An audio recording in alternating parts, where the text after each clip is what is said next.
As it warms up across the Middle Tennessee area, it's ready to get even more toasty within the Adams Tennis Complex. We are back for another edition of MTN Sports covering the men's and women's tennis teams of the Middle Tennessee State University Blue Raiders. Welcome to everyone watching around the world. I'm Spencer Thompson alongside Cam Eschenfelder. We got Dylan Simmons reporting for us courtside. Proud to be with you in Murfreesboro, Tennessee. Well, MTSU just got a convincing victory against Tennessee Tech, 7-0 sweep earlier this morning, and looking to rebound and keep building off of that momentum and looking for win number 12 straight of games at home and on the road against the new Division I team in the Bellarmine Knights.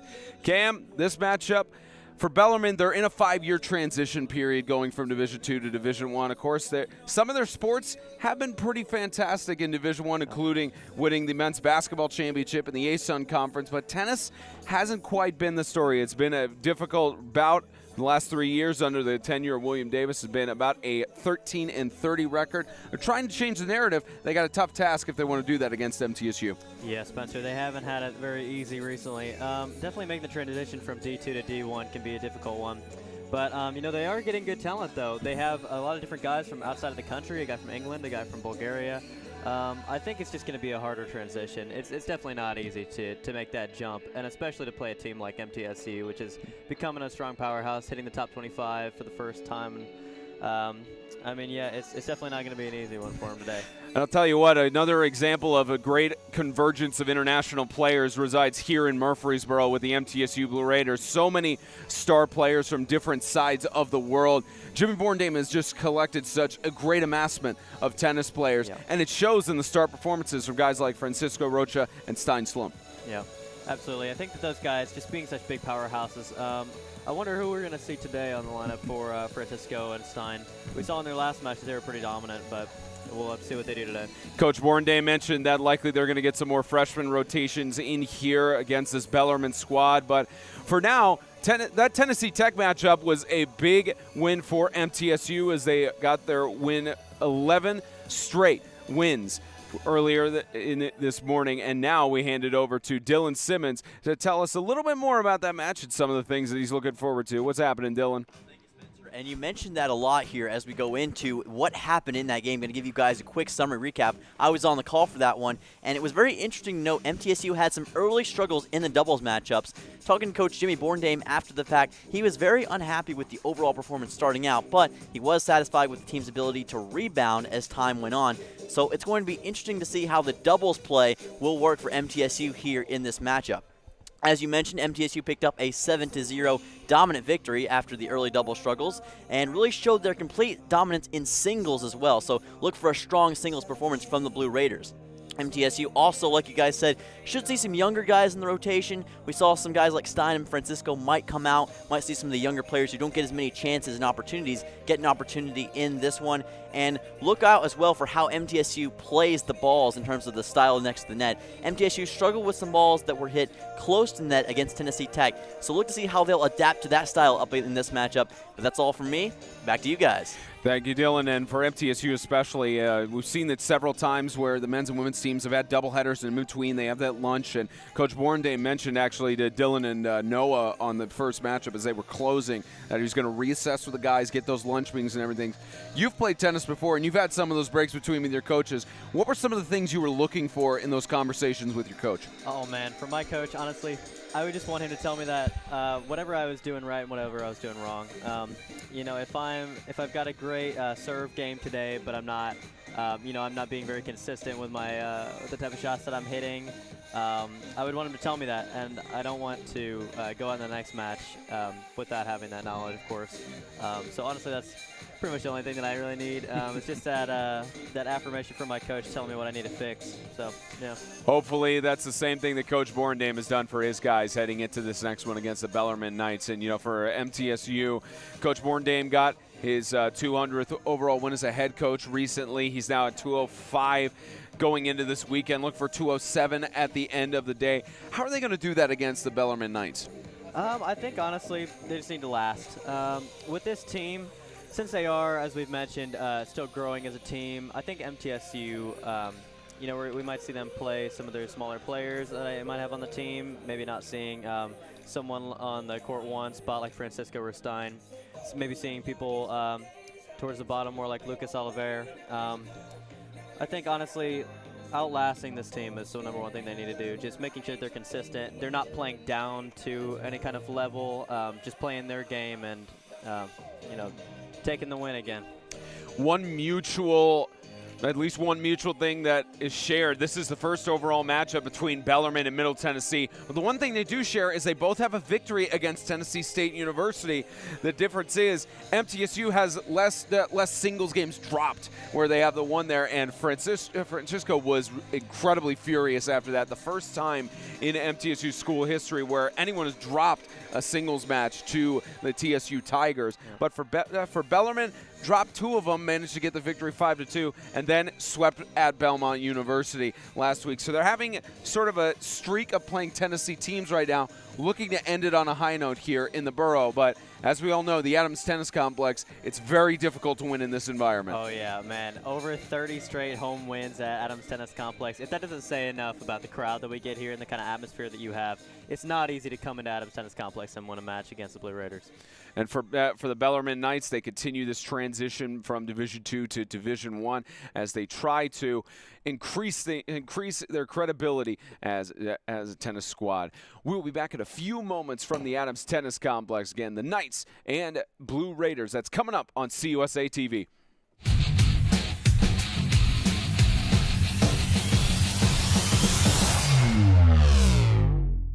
Here at MTN Sports, you could say we're a bit competitive. All right, boys, I got a media pass for the big game this weekend. Who's covering it?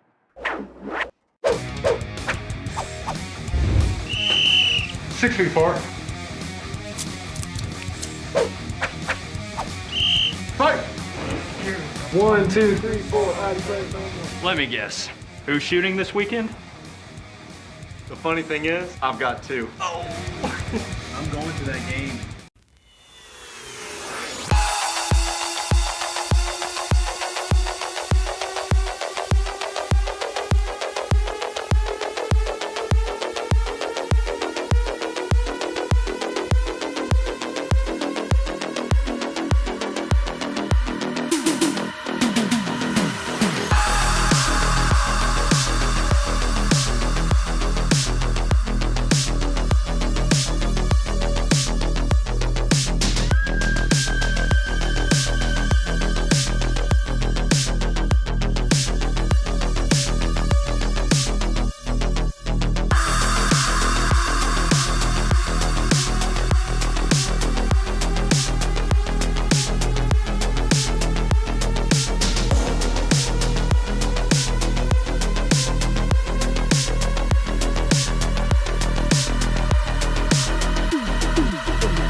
welcome you back inside the Adams Tennis Complex. I'm Spencer Thompson. That is Cam Eschenfelder and Dylan Simmons with us courtside, as well as Noah Brady producing the show. We got Dan Eschenfelder as well, keeping it all together here in Murfreesboro, Tennessee. Let's get your doubles lineups for MTSU. They're changing things up a bit with this matchup being a doubleheader with their victory earlier against Tennessee Tech.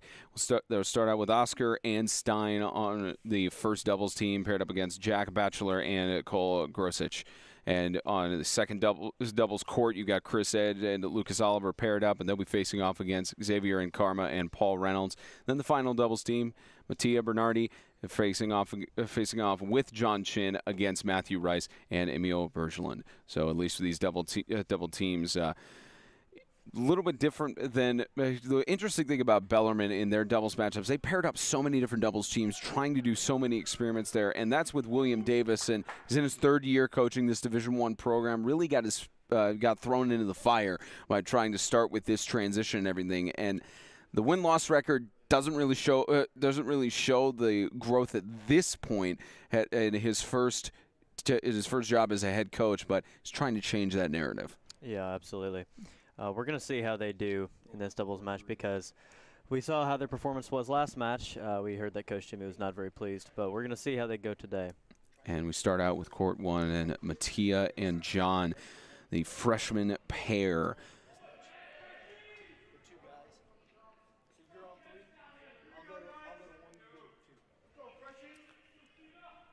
Freshman pair against the junior and freshman in Emil and Matthew.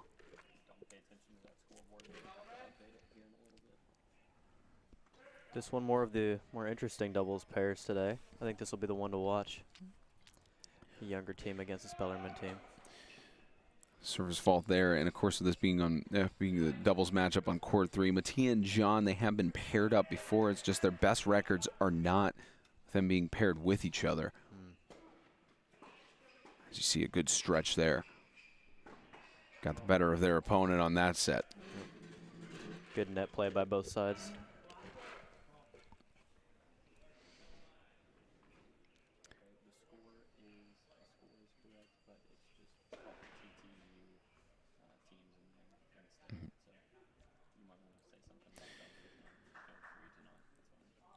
Again, the pairing right now of Emil and Matthew. Score is correct. It's just got the roster in for Tennessee Tech. Again, that was the earlier matchup today. You are watching the correct match. This isn't a replay. This is live here for those of you tuning in on conferenceusa.tv.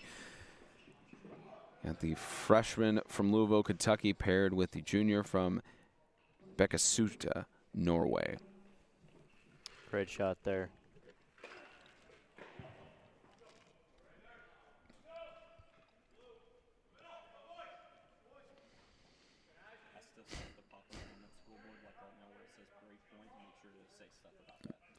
MTSU already getting to a dominant start here as they try to get the first overall set point in doubles.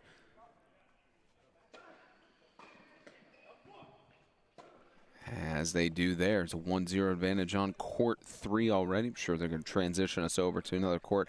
But you see, again, that just speaks to the struggles that Bellarmine has had on the men's tennis side trying to get things going. And it also shows a great testament to the coaching that Coach Dave and the culture that he's built here at MTSU. Absolutely, yeah. We can already see that even playing against upperclassmen with the Bellarmine class, the freshmen of Lucas Chin and Mattia Bernardi are already in such a dominant area.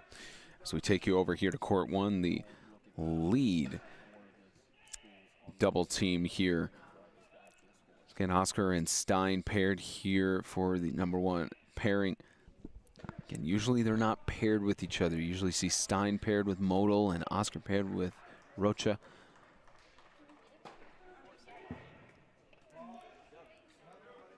Quick aggression there, paid off. This #1 doubles team for Bellarmine is led by Jack Batchelor, the freshman from York, England, as well as Cole Grosich, the 5'10" senior from Chalfont, Pennsylvania.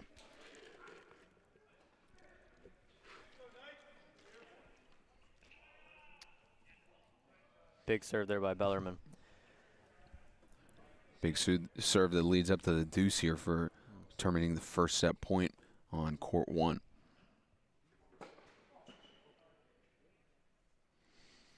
What you're seeing from Bellarmine, it is their lead team. Actually, I beg your pardon. It's actually first set point there for Bellarmine as they got upper advantage there as they head to a recess, and a 1-0 advantage for Bellarmine on court 1. They will swap sides. So what you're seeing from Jack and Cole, that is the lead doubles team for the Bellarmine Knights, and of course it's a regular 3-2 record for Cole whenever he's paired with Batchelor. They're on a 1-game win streak in terms of doubles. As take you back over to court 2 for the first time as Xavier and Paul collide with Chris and Lucas. Great slam down.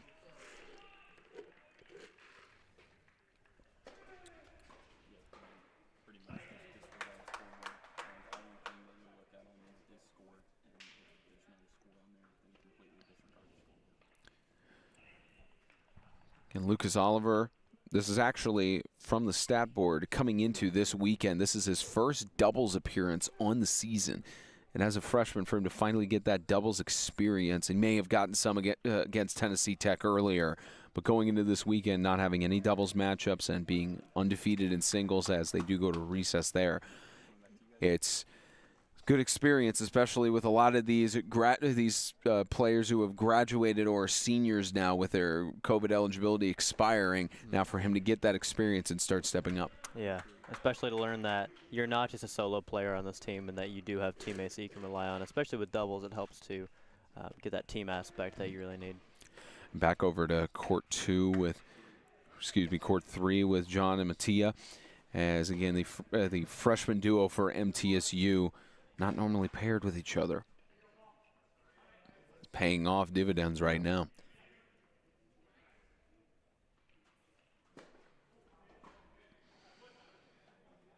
See Born Dame giving that real-time feedback there to Mattia. Freshman from Trento, Italy. His best doubles record is with Slump. Having a little bit of a shakeup here, being paired with his fellow freshman as they're up a break here on court 3.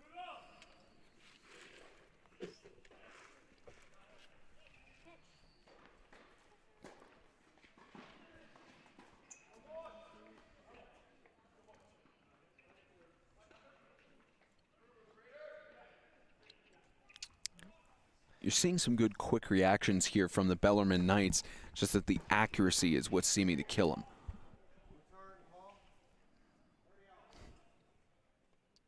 Yeah, I think the Bellarmine Knights are trying to come out a little bit more aggressive, maybe play some more net game. You can see them poaching a lot more, trying to put away points more often because they know that MTSU is going to try to overpower them off the bat.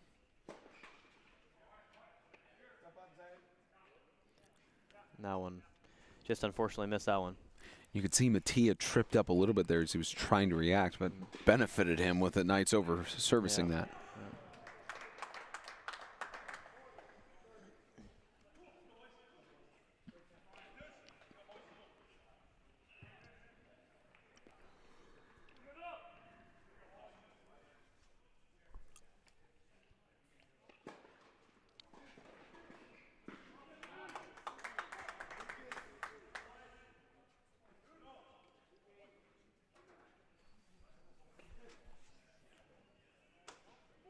Great shot by Lucas, yep. So hard to return. One of those close ones that can go either way on the baseline, too. Yep. Really trying to cushion that ball is all that he can really do when it's coming at you so fast.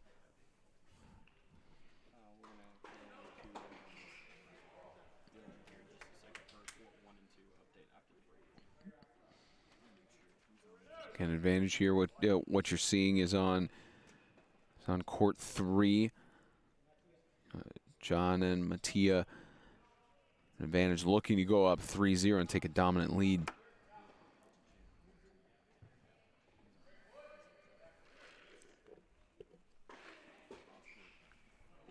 With Bellarmine on serve. A double fault there will win them the game. 3-0 advantage on court number 3 for the Blue Raiders. He's coming out swinging and gives us a perfect time to get updates on the rest of the courts around here. We'll go to Dylan Simmons. Quick update here for MTSU. Currently on court number 2, MTSU is tied at 1-1. Meanwhile, on court 1, we've taken a 2-0 advantage. Back to you guys. Court 1 is looking like it's going to be the matchup on the doubles that could not necessarily decide it, but at least look more interesting as we get into the rest of doubles play. Yeah, I think they really came out strong on court 1. We're going to see what they can do. They're taking on a not easy opponents. Again, Jack and Cole, senior freshman duo. Different sides of the Atlantic.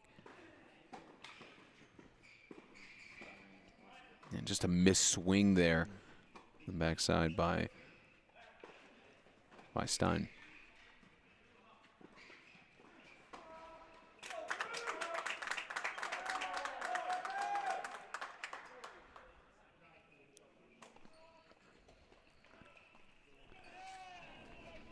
Yep.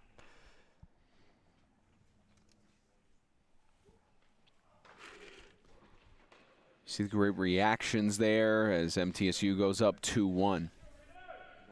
I tell you, it's that you see those kind of plays where you're digging at the front line, trying to keep the ball in. It comes down to whoever's going to be the most accurate in the end and the most forceful. And for Bellarmine, they just couldn't get the accuracy there on the edge. Yep. Yeah, it's unfortunate to see. That one goes in the net, and a good job by Edge. And they're going to switch over as well. I believe our producer Noah Brady is going to start getting a little bit of a headache with the amount of swapping he's having to do, but it just shows with MTSU they're knowing how to shut things down quickly on the sets. These are definitely not deuce games they're going to. It's back over to court 3 where MTSU tries to go up even further. That one a good serve, hard to return.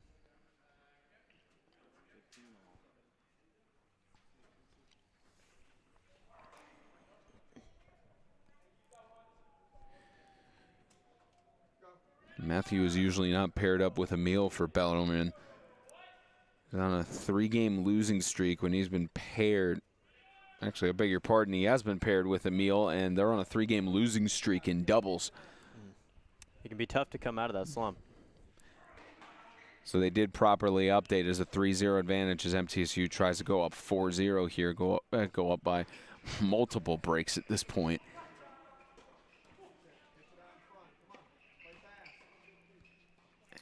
That one a bad hit by Lucas.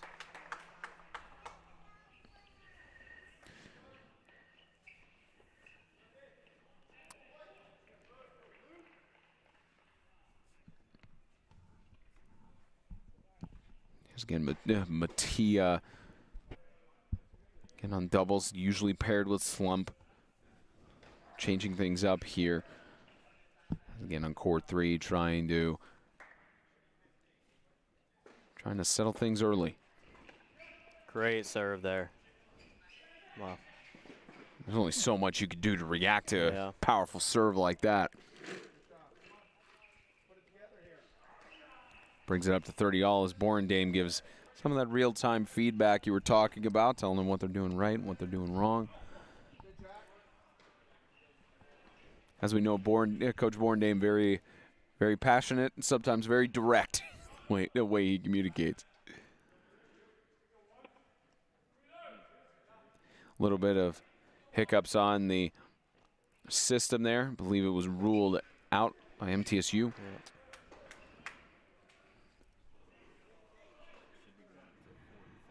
Yep. And this is 40-30 here.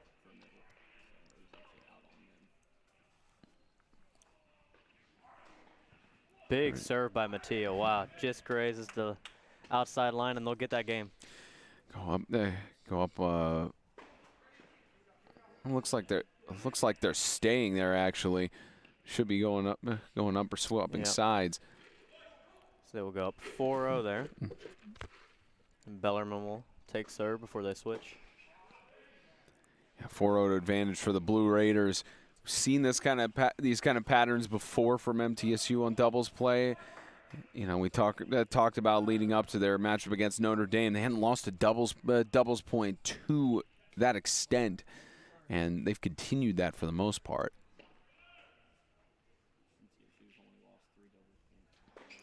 To be more exact, 3 doubles points have been lost by the Blue Raiders. See a service violation there, but 3 doubles points only on the entire season out of now 19 games into this weekend. This is game 22 now. Yep. And we know how much emphasis Coach Jimmy puts on those doubles points. He does not like to lose them.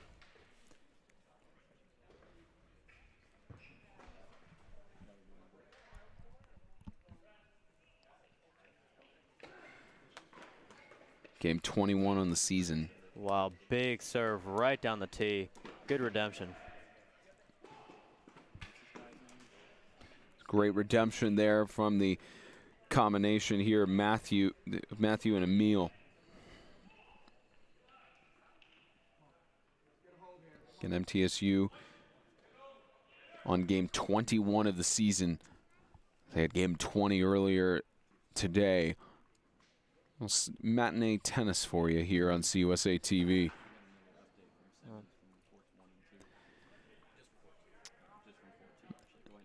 As we get you another update from Dylan Simmons.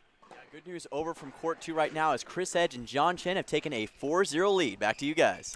Taking a dominant advantage over there. For what more could you expect from Chris Edge? Honestly, yeah.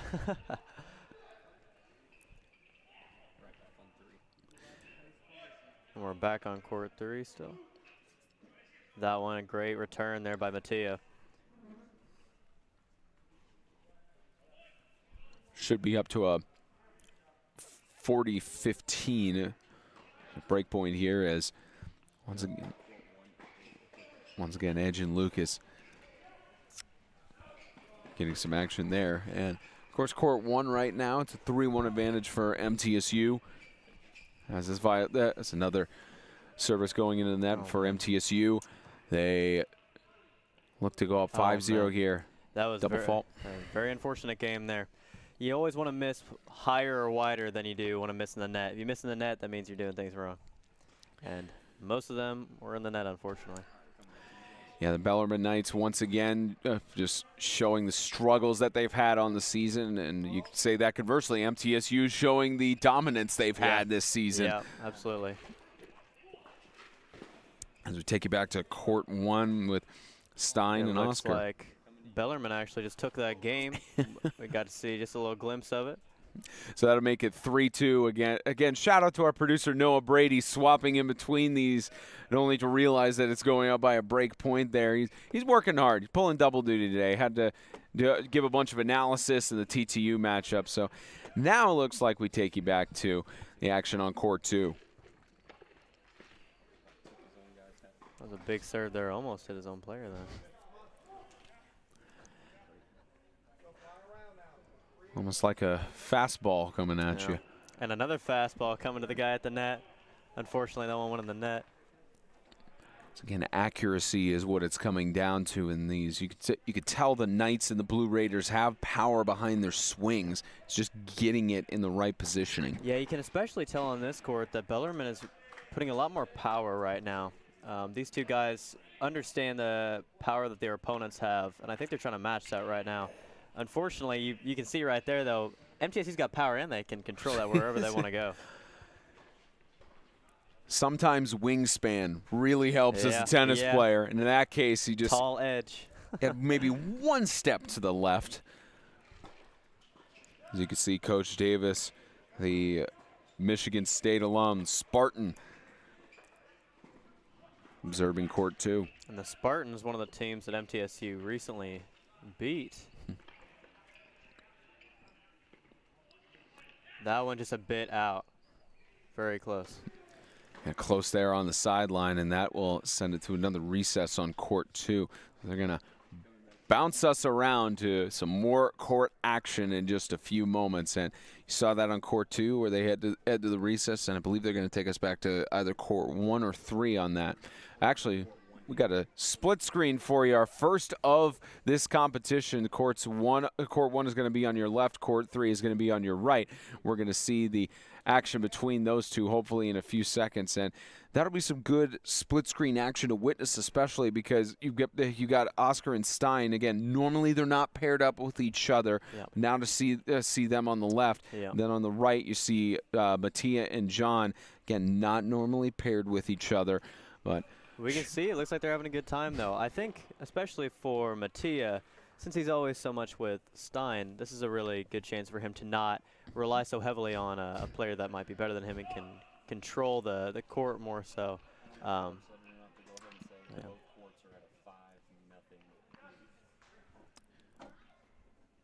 So it looks like it's actually a 5-0 lead on both courts at the moment.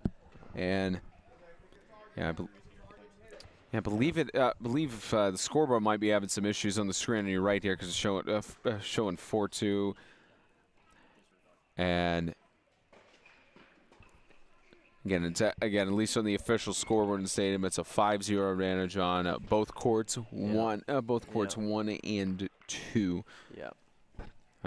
And we may have actually gone final. Looks like we did on the left. Looks like the doubles team of Chris Edge and Lucas Oliver got the better of their opponents. So a 6-0 sweep in doubles play. So it's 1-0 right now to try and take advantage of the doubles points. So only action going on in courts 2 and 3 now.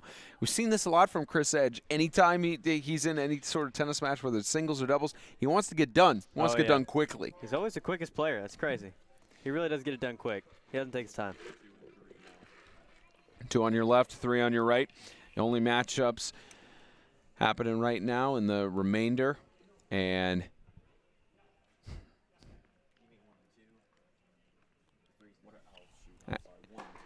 it's actually 1 and 2 at the moment. They're going to get 2 and 3 up in just a few moments. We were seeing the outer view that both some of the officials and the conclusion of that first court had. So now we get to have courts 2 on the left, 3 on the right. We'll see that split screen in just a few moments with that competition as we got it for you here.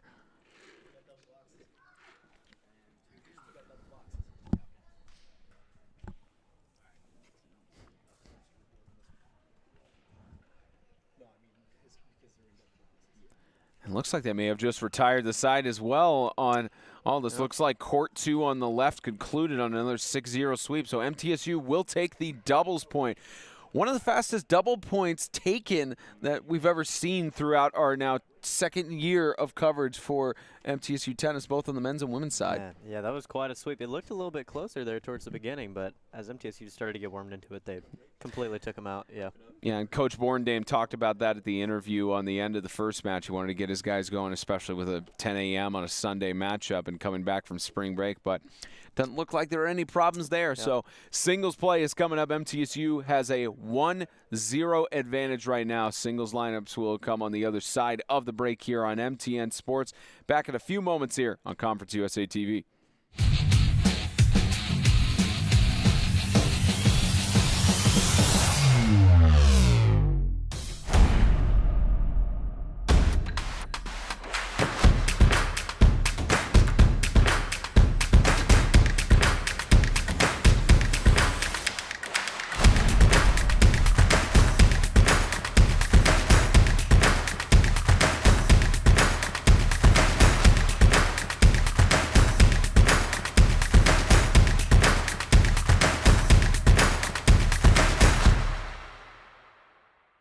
Nothing is more expensive than a missed opportunity that could have changed your life.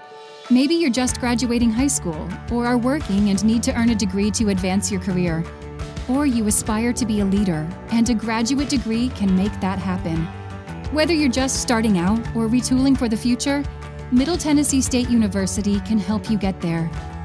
MTSU, the University of Opportunities.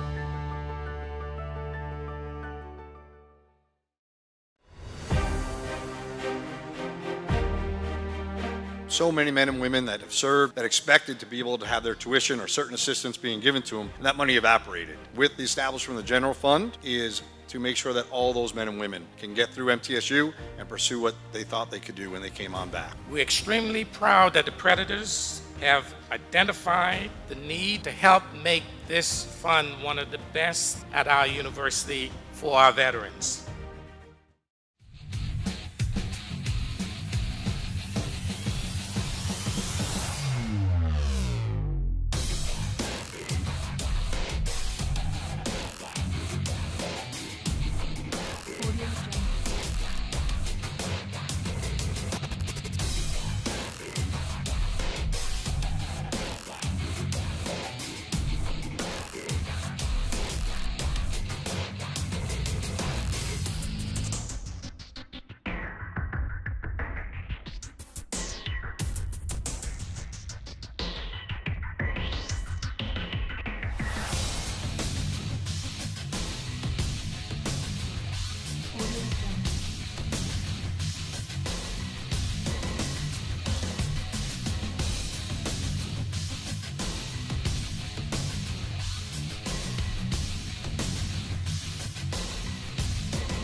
back at the Adams Tennis Complex for singles play here with the matchup between the MTSU Blue Raiders and the Bellarmine Knights. Spencer Tomczak, Cam Eschenfelder, Dylan Simmons courtside. Noah Brady producing the show. Dan Eschenfelder holding it all together here in Murfreesboro, Tennessee.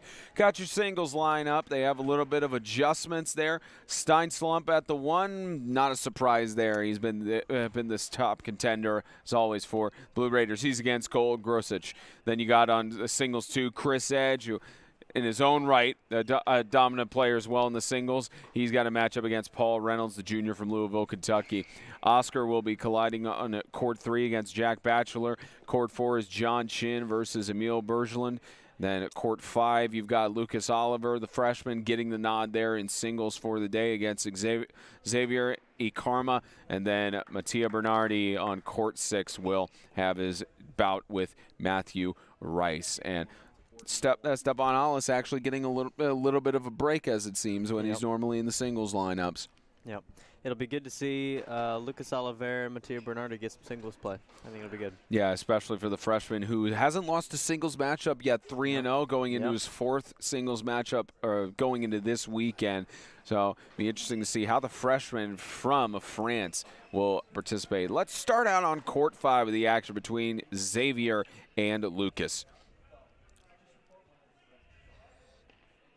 Again, the scoreboard hasn't been updated. It still has the roster and name of Tennessee Tech.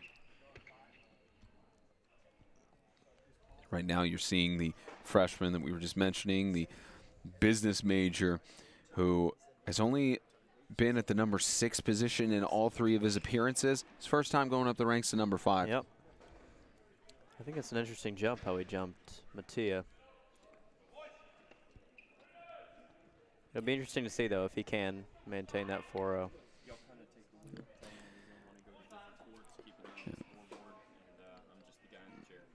Especially Mattia Bernardi, who has the same record in singles play at a 3-0 record, and the career he's had throughout his high school experience.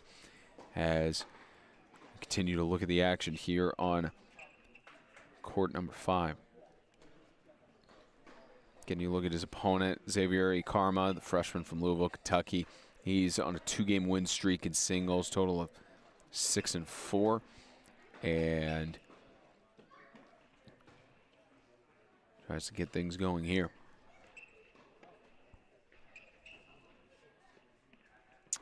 Big serve there. Kind of overcompensated on that forehand, though.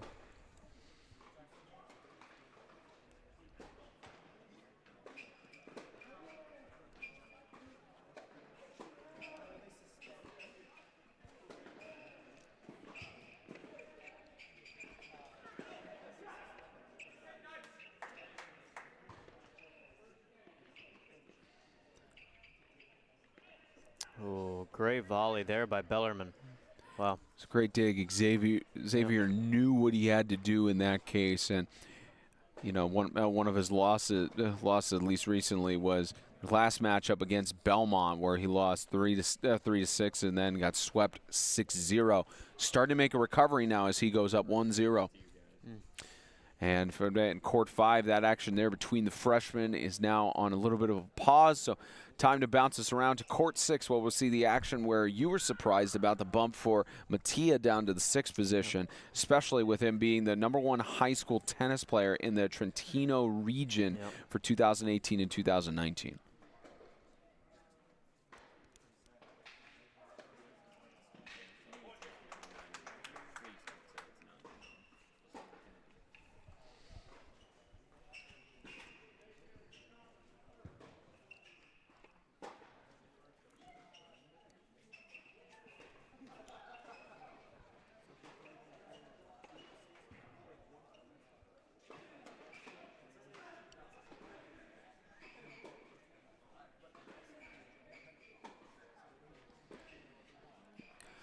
See a little bit of a jump there. That service over got the better of, better of on court 6 Matthew Rice.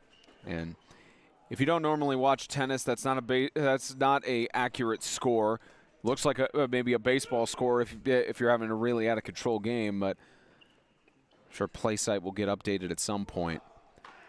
As again, you see that volley go to the median. Yeah, Mattia really coming out the gate hot. It's good to see that his backhand has still got a lot of whip in it. You see that he's got a bandage on his left hand. He is right-handed, but his backhand doesn't seem to be any worse.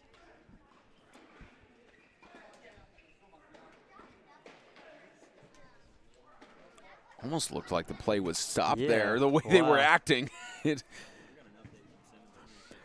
almost looks like they were stopping there, but we're not. Dylan Simmons not stopping a doubles play. He's got some more updates for us. His first one of singles play. Dylan? Yes, indeed. So some early updates. Stein Slump taking an early initiative, up 2-0 in his matchup. Same story over for Chris Edge as well.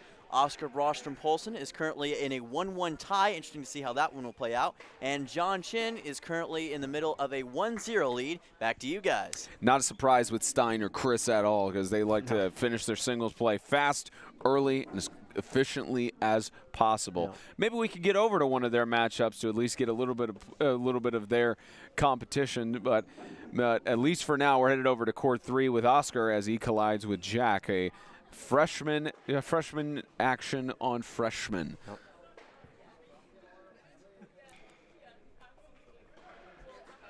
Freshman versus freshman here on court 3. One hailing from Denmark, the other hailing from England. I think this is a very interesting one right here because we've seen Oscar come out the gate really hot. He started out I think hit about a 6-0 win streak or so coming out the gate. He only lost his first singles match against Notre Dame in a very close one. It's difficult to see because he's playing a very similar game to someone like Stein or Chris. And so that's why it's easy to see that court 1 and 2, you'll definitely see a more dominant, quicker game. Whereas with court 4, 5, and 6, you might see, more of a rally game, more of a conservative game, where they play more at the level of their opponent. So with Oscar, it'll be interesting to see if he is very powerful at the gate or if he's going to play more conservative like those in the 4, 5, and 6 spots. Oscar in singles play. But a huge slam there. Wow. That one landed perfectly. One of the many reasons why Oscar is in the top 3 starting positions on singles. Yep, and it already looks like he's starting to play like Stein and Edge, so. Got on his regular record 9-5, and he's mostly started at the 3 position. That's the only the 3 position. The only one he's undefeated. That's because for Oscar he's only played 2 matchups at the 3 position. This being his 3rd, pending the stats being updated from the TTU competition. Most of the time he's been at the 5 or 6, and he's actually excelled pretty well at the 6 as we take you over to Chris Edge on court 2. Chris, an unfortunate shot there in the net. Like we had said before, don't really want to miss in the net. It's always good to miss wide, miss long. Especially when you're playing singles like this. Means he's not getting enough topspin on the ball. And a graduate from Carlisle, Great Britain. He's the Conference USA Player of the Year in the shortened 2020 season. And of course he has experience as Conference USA champion in 2019, 2021. Could have been that 2020. Like for all intents and purposes, likely three-peat champions. Could have been, yeah. Has that one ruled out? Close one just on the corner.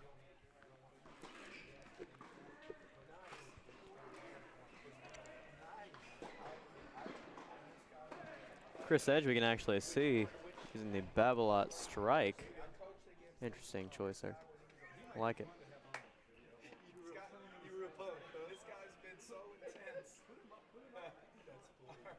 Wide and outside. Yep. Paul Reynolds, the junior from Louisville, Kentucky. Last year, he went 10-7 in his singles record.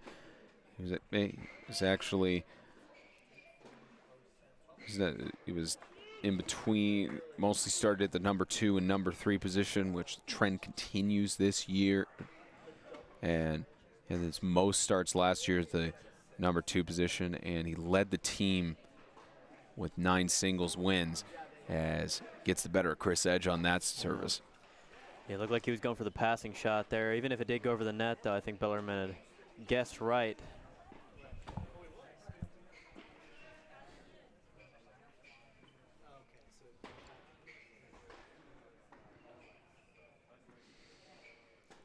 Good to see Chris Edge on court 1, though. Court 2.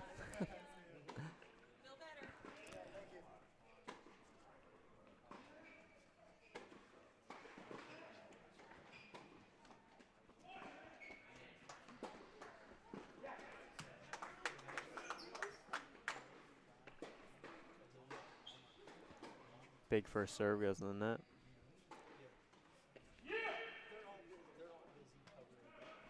See play site catch up a little bit. Got it, Huge whip there. Right in Wow. the corner. Man, that's not something that you practice.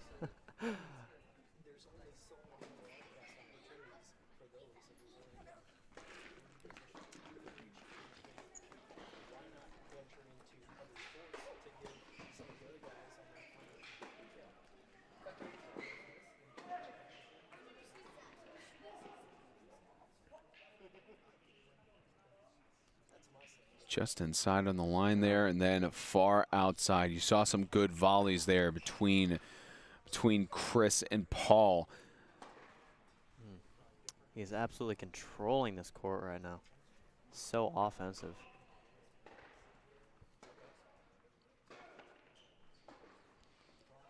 Just having some trouble on service. Yeah.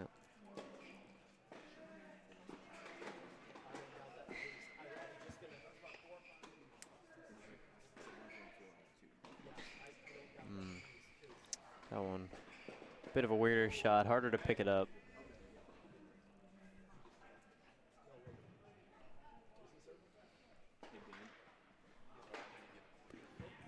You know, Chris,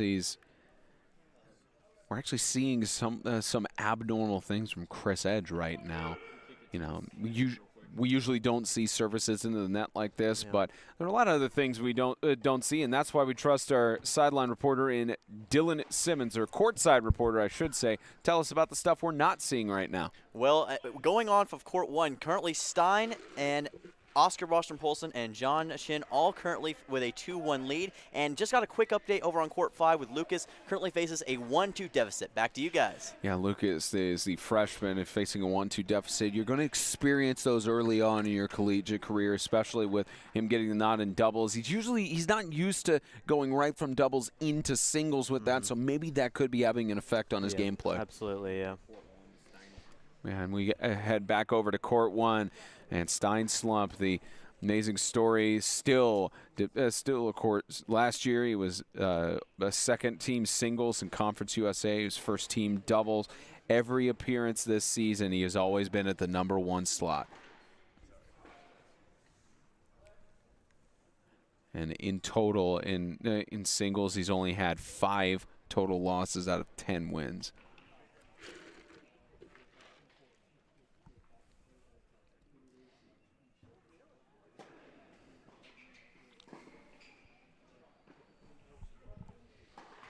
As I believe this is correct on the scoreboard for the deciding point for Stein to either go up a break or excuse me, for Stein to prevent.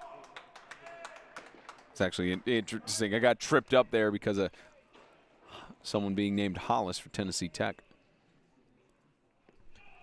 A huge slam there, wow. Not one you would usually see.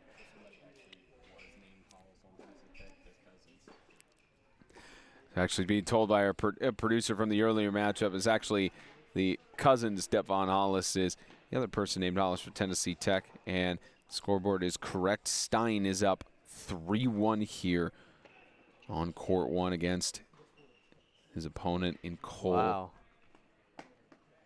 Big serve and a big backhand there by Bellarmine. And you can see it there. Sometimes when they go up to the net and they're about to slam it away, you kind of just got to guess whether they're going to go right or left. Senior out of Pennsylvania Leader Charter School. He's got a big serve. Very similar to Stein, though. Swinging around a big hammer.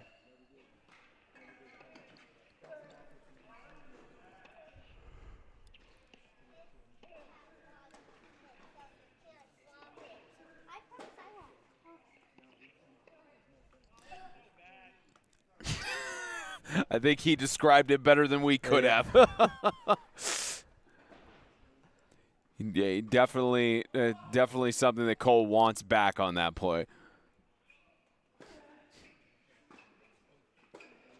One of the beauties of play side, you can pick up the sound court side. Yeah.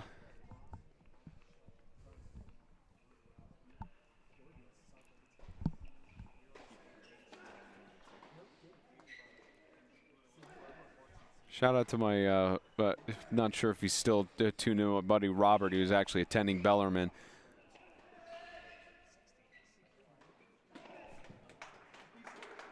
You see play site trying to play catch up again.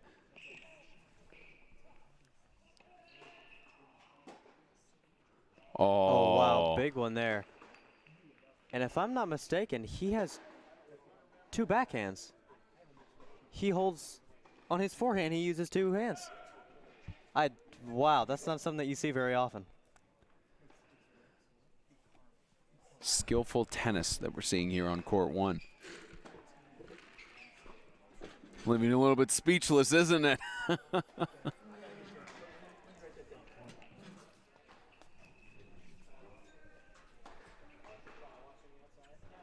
He doesn't do it? As this one goes wide and outside. He holds it with 2 hands on both sides. No way. Yeah. Yeah, not something you see often, but for number 1 Cole Groch. And there's a reason why he was the number 1 in singles and number 1 in doubles for the 2021 season. And in every start that he's had this year, just like Stein, both number 1 starters.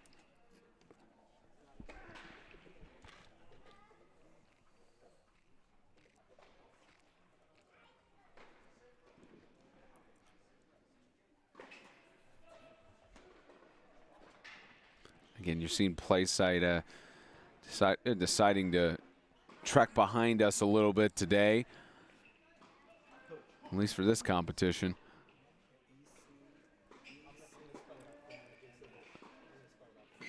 Stein on the 30 all. Into the net.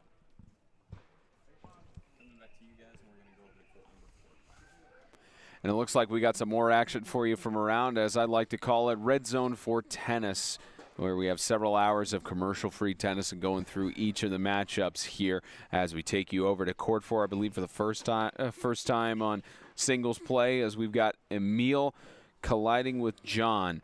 Now, of course, what better timing than for it to be on a changeover? As you see live, it's going to take us over to court 5, where they are in action right now between Xavier and Lucas. Freshman versus freshman. We saw this a little bit earlier. Again, on court 5 right now. I don't believe the scoreboard has fully caught up yet. It's 2-all right now in the first set here on court 5. And you know what, I'll call my producer on that. We got an update. Let's send it over to SimCard, Dylan Simmons. Yeah, big news over on court number 6. Mattia has taken his first set. He's up 6-0, getting ready to go into his second set. So big news, Mattia takes it. Back to you guys. I like that nickname, SimCard. I think I need to start using that.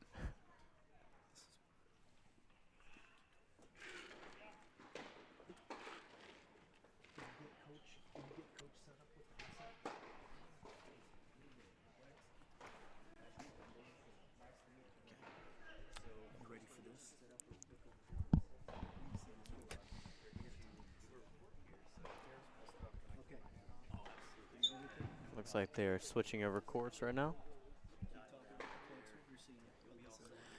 Looks like they have a break on court 5 right now, so they may take us over to some other places around the tennis arena and the Adams Tennis Complex.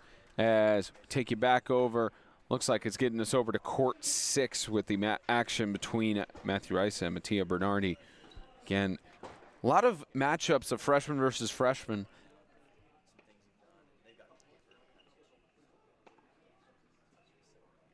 As this one goes into the net, a lot of freshman versus freshman matchups, and we're seeing that a lot because of this second matchup in the doubleheader. As Coach Bornday mentioned, wanted to give his freshmen more reps. We're seeing that here, and they're performing really well. Yeah, they definitely are. It's good to see.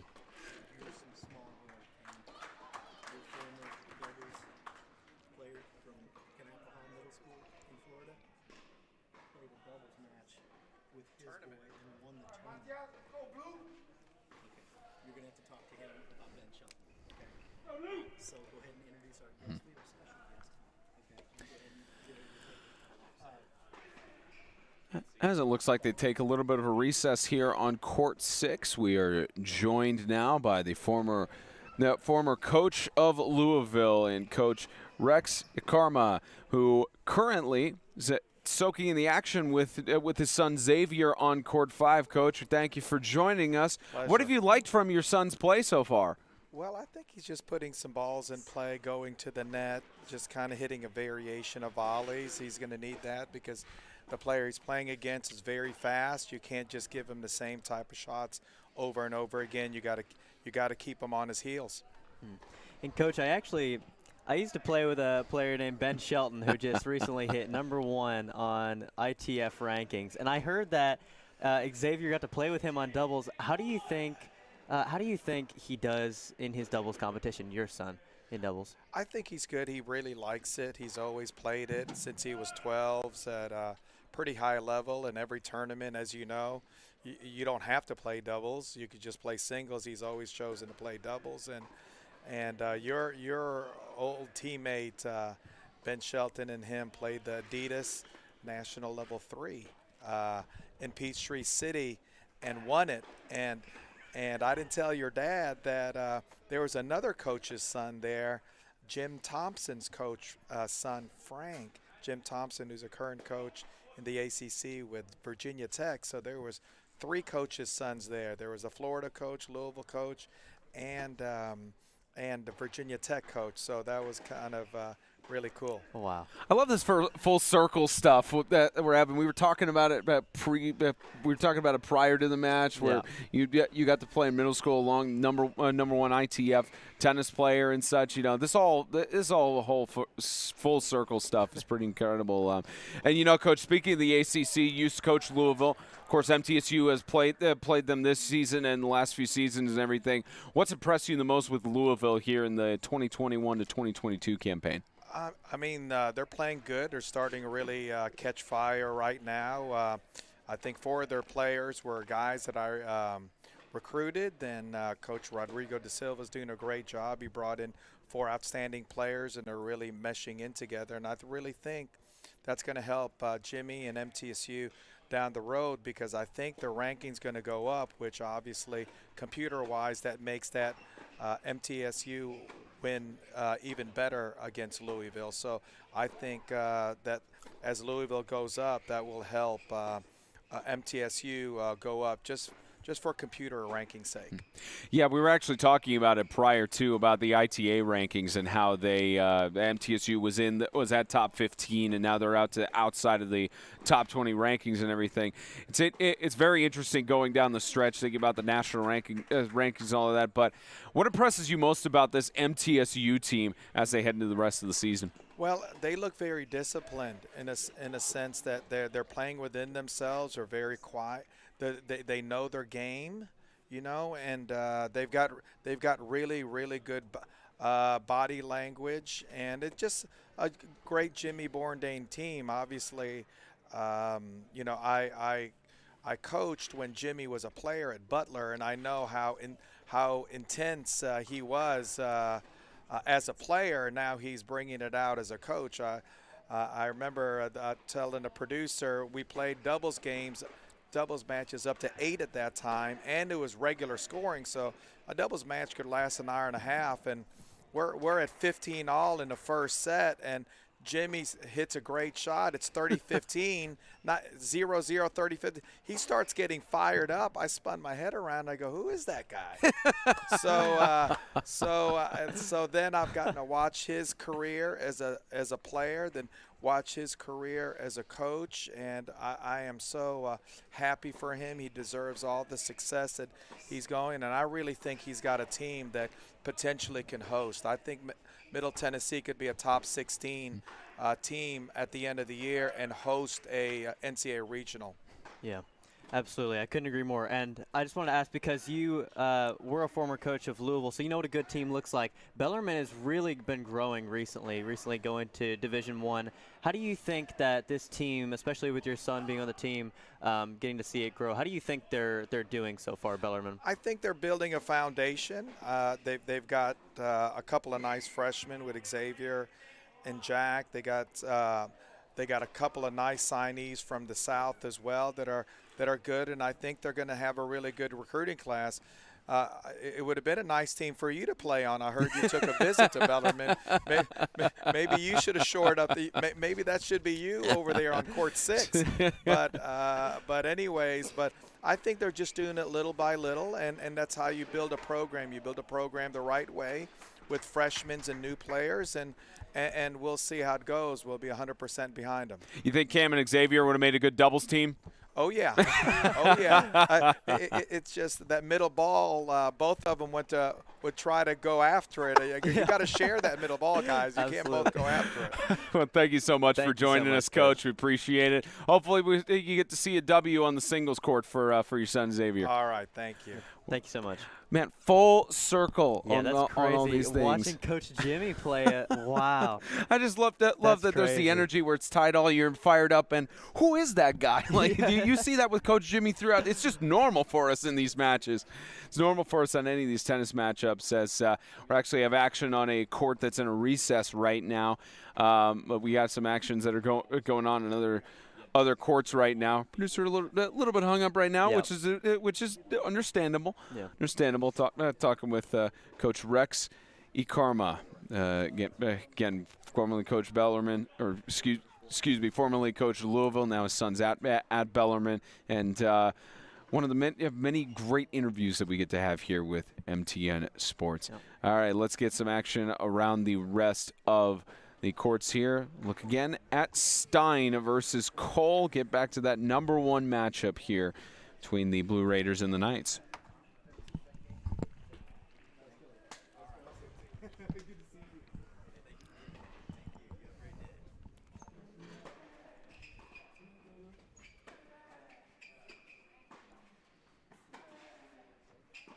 Looks like they're going to get back into action here. And again, Stein up 5-2 in this first set, looking to take the advantage 1-0. And as this play goes on, we do have an update for you as they'll let their SIM card. What you got for us? All right, big update over on court 2. Chris Edge takes it 6-1, so MTSU gets another first set victory. Back to you guys. One of the first set victories here in this matchup of singles play. May have had more clinch during that interview, of course, but with Chris Edge, again, he's on a mission, and that's to get done early, especially with the amount of action that he's had throughout the day, as well as earlier against Tennessee Tech. So let's get you over to court 2, see the competition here. Speaking of which, there's Chris Edge as he collides with Paul Reynolds.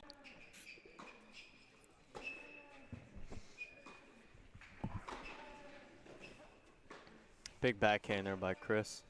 Made his way up to the net there.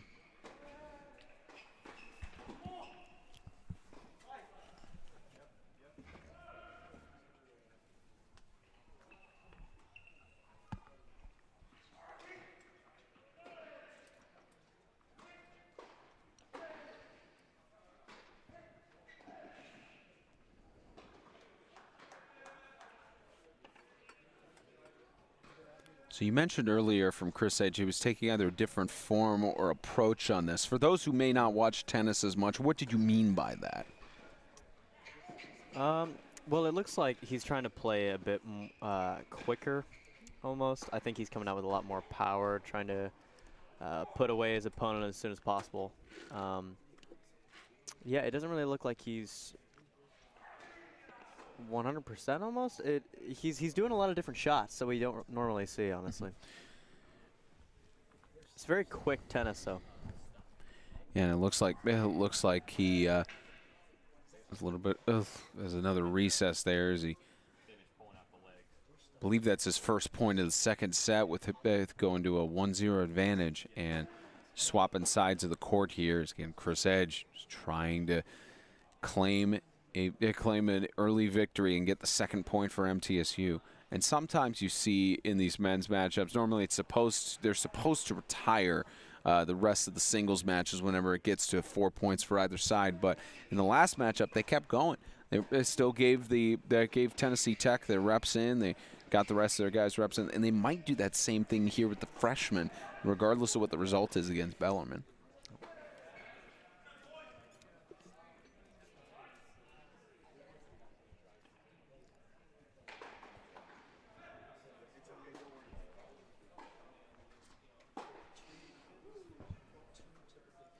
Actually, on the scoreboard on court 2, it's a 1-0 advantage for Bellarmine's Paul Reynolds. Chris Edge going down, start off the second set.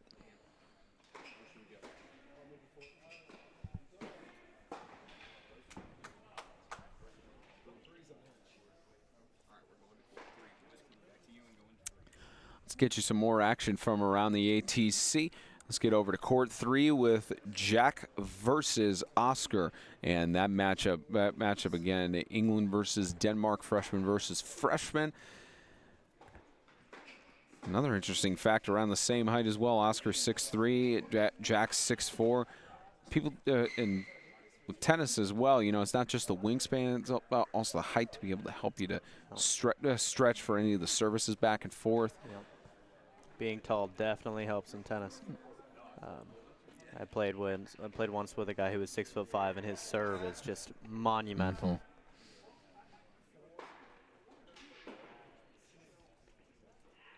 Quick reaction there. Good move there by Jack Batchelor.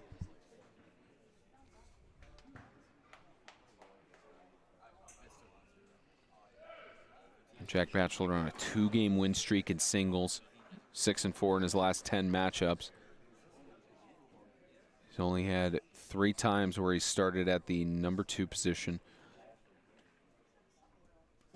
and he only has 3 victories overall, 2 of those at the 3.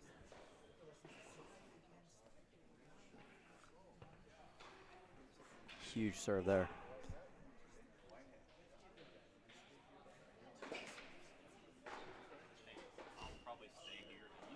As I believe Big with that serve, Oscar. Yep. Wow. Yeah, and he's got one of the strongest serves on the team. Besides Stein, he's might even be number 1. Yeah, you saw it jump a little bit there, but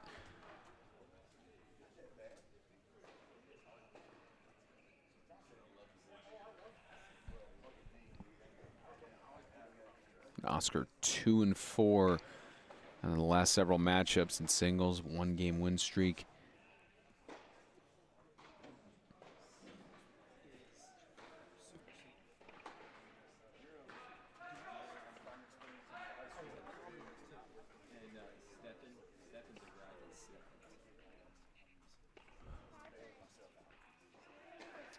Big forehand there. Went a little bit out, though.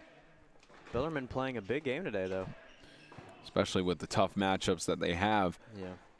For Oscar here, he's won every set that he's played at the number 3 position. There's only 2 other times he's primarily played at positions 5 and 6. So for Oscar, trying to change the narrative on that and get another victory on the afternoon here against the Bellarmine Knights. And let's take you over to court 6, where Mattia is looking to clinch it here. It's not 9-9. It's been 9-9 now for a while. How about that? Looking for the clinch and couldn't get it there.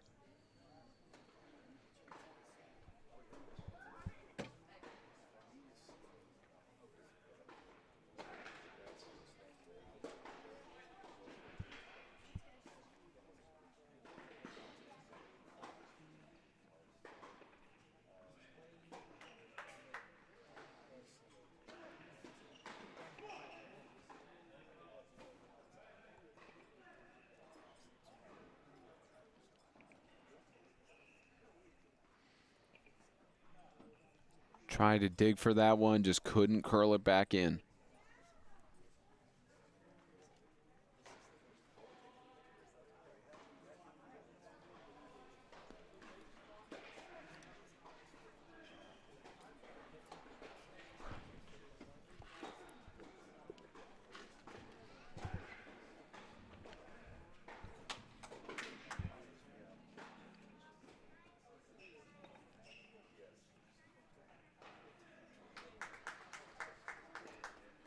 Play site catching up there.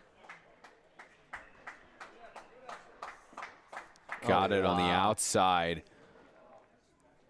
You see that great deception that MTSU is so capable of, where looks like it's going to go one way and then slight tap goes the other way. Yeah. And because of that, Mattia has now made it 2-0 for the Blue Raiders with that clinch. Actually getting done faster than Chris Edge, which is a miracle in itself. But Mattia, the business admin major, taking care of business on court 6. Now let's get you over to, they'll send it over to court 3, I believe. Actually, we'll go over to court 2 here. You see it on your screen. Chris Edge not getting done as soon as he wants to. And that's because on court 2, he is tied up 1-1 here in the second set.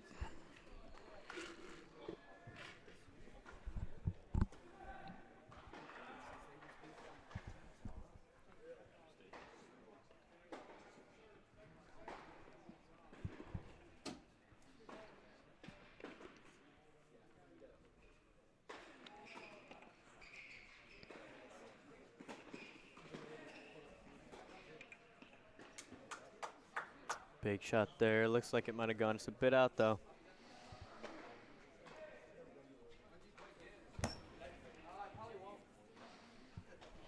Chris Edge lost his first singles competition against, actually earlier, against Tennessee Tech. He was 9-0 coming into the day.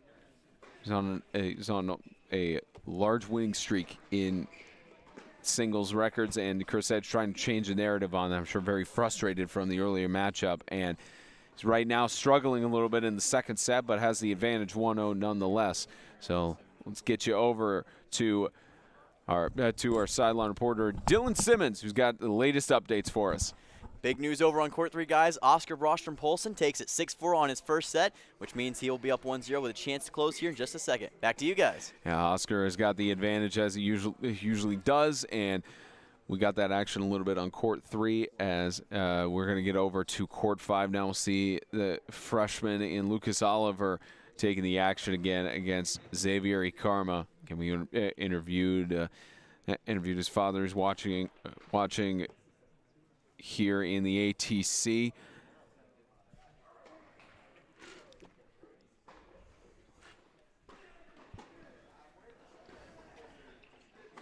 Xavier 2-game win streak for singles, 6-4 overall. Wow. Yeah, and that's good tennis right there by Xavier.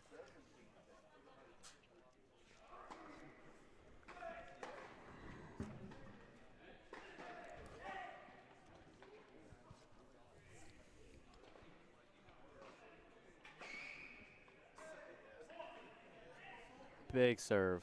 Wow. So difficult to manage to get those in on the edge. And that was actually game right there. Wow. Big service ace wins it. Yeah, that's sealed as they're going to swap both sides again. I believe they're going to swap us over as they usually do. I believe we're going to go back and see Stein on court 1 again. Yep. Against the Pennsylvania man. The two-handed forehand. So reason why he's been the #1 starter for every matchup. Yeah, wow. If it works, it works. Gets a lot of whip on that, I guess. Or a lot of power, at least.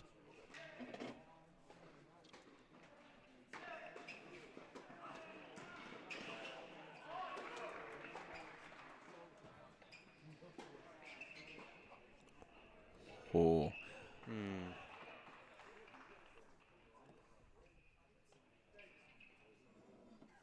Big tennis being played right now. Wow. For the technique that Cam's talking about with handling the racket with both hands, would be similarly compared to if you're in baseball, you're only going up to bat with one hand, not gripping it with both hands. It can be done. It's just not the normal technique. No, it's not. You don't see it very often. It's like how some people have a one-handed backhand, but I mean even that is rarely trained nowadays. But you never see anyone train with a two-handed forehand. It's really wild to see, honestly.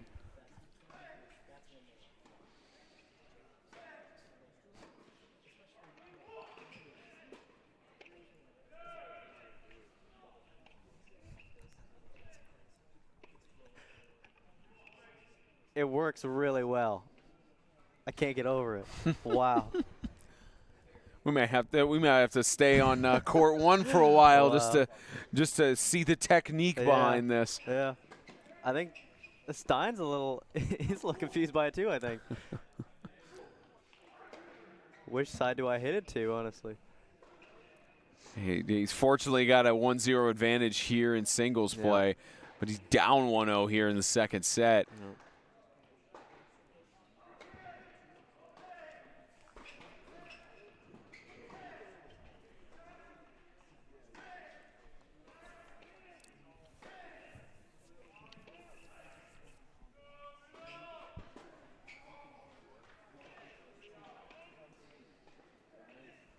That one whipped it a bit too far out, though. This is supposed to be deciding point. Will Stein tie it up?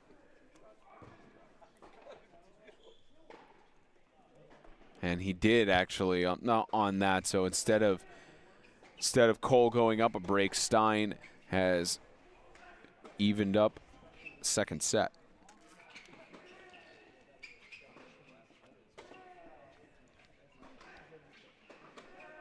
Wide and outside.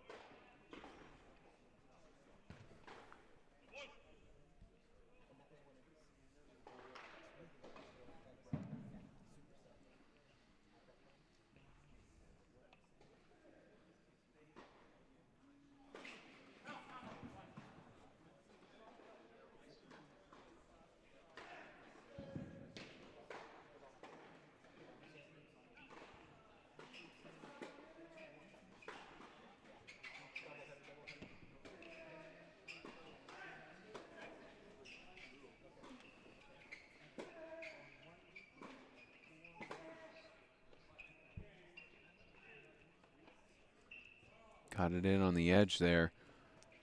Just couldn't respond.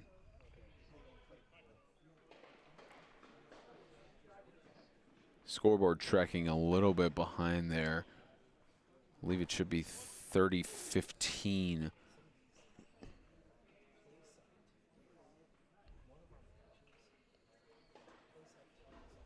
Actually, with their update, it's 30 all.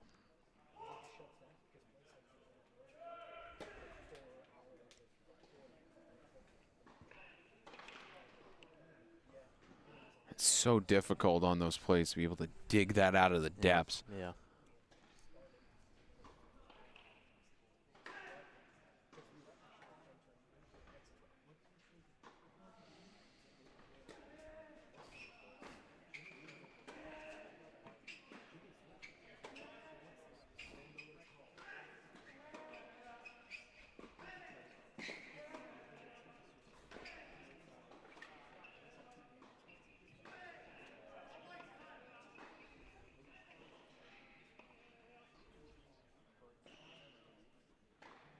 See Stein on the break point.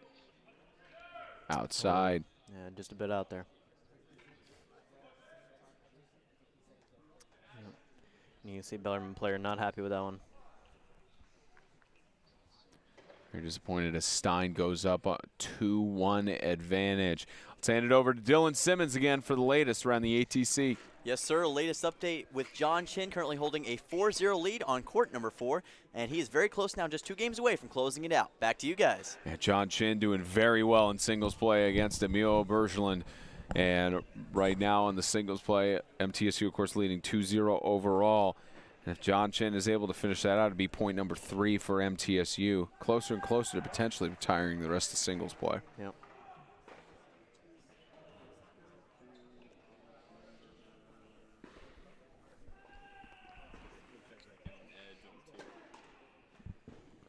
And we'll head over to see Chris Edge on court number 2 again. Surprised that he hasn't finished it out sooner than any of his teammates at the moment. But we'll see Chris Edge over here against Paul Reynolds.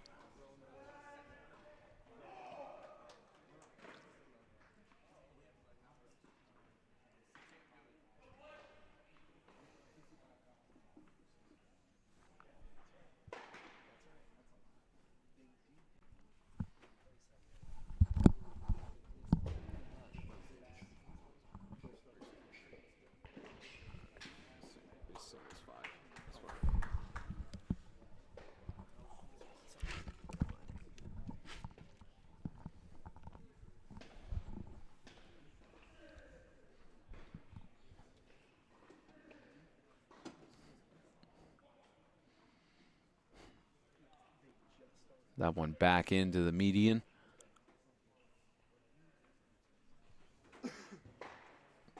Now, Bellarmine today has had their fair share of struggles, both on the doubles side and the single side doubles, getting swept in both. Chris Edge taking advantage of when you have that high arc. So 9 times out of 10, it's going to be slammed to the other side. Put it away, yeah. Man, MTSU, they slam the ball so hard it comes up into the stands most times. Little souvenir for coming to the ATC.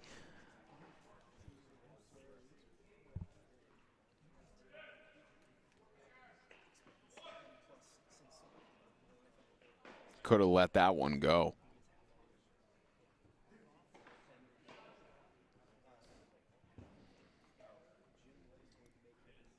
I believe we just heard the chair umpire say 4 games to 2.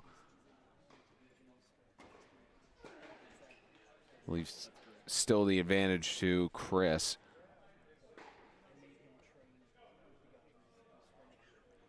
Paul on the serve.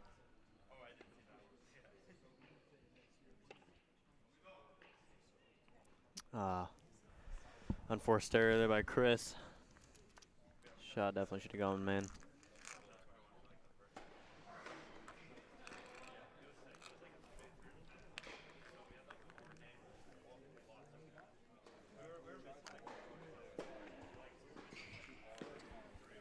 First serve big, but goes low net.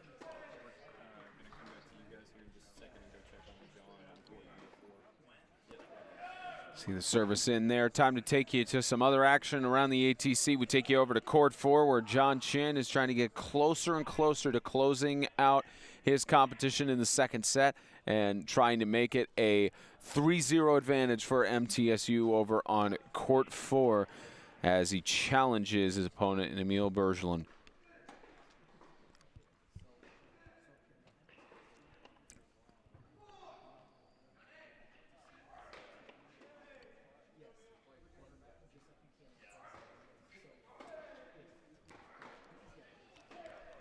John Chin trying to take care of business.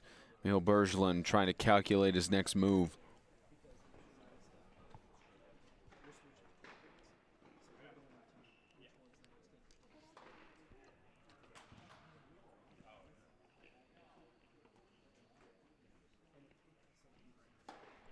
Just barely in on the line there, and there it is. Put away, yep.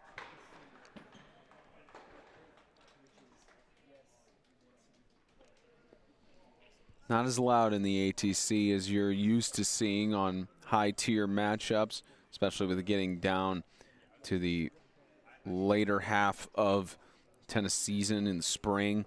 Yep. Seen this place packed for matches before, such as Notre Dame, Louisville, big matchups like that. Over 200 people showed up on that one.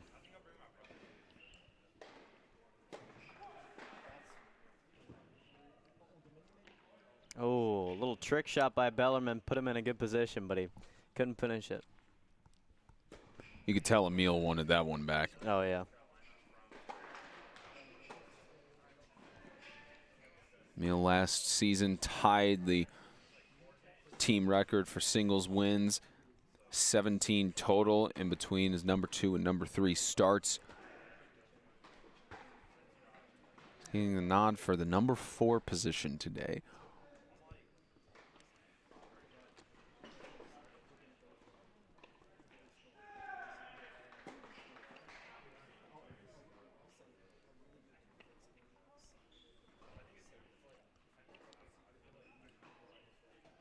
Close on the line.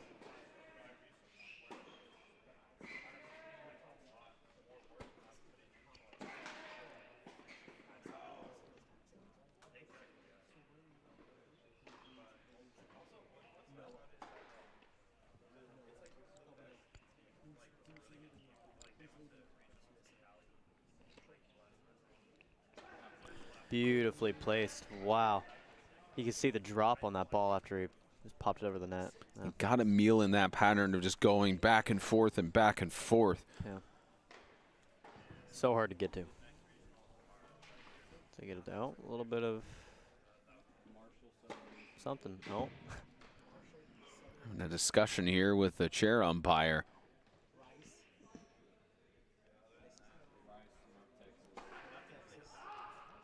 You ever had those kind of intense negotiations before?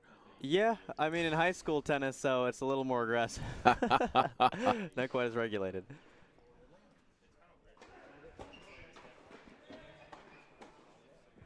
It can definitely get aggressive, though. That's for sure. In college tennis.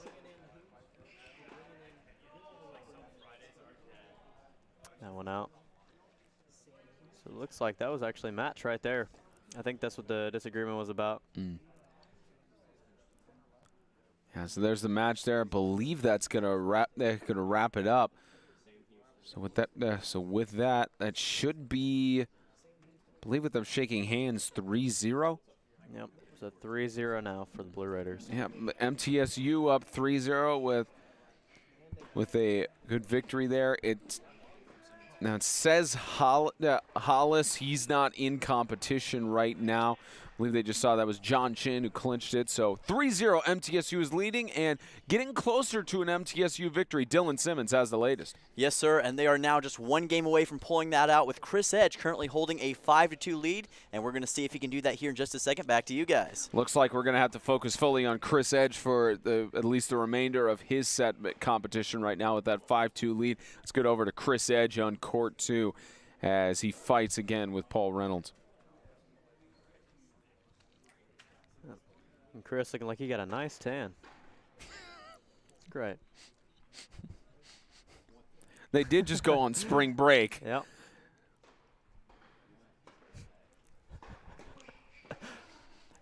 I mean, you know, we heard in the post-match interview, last match with Stepan Hollis, mentioned they came back from Florida.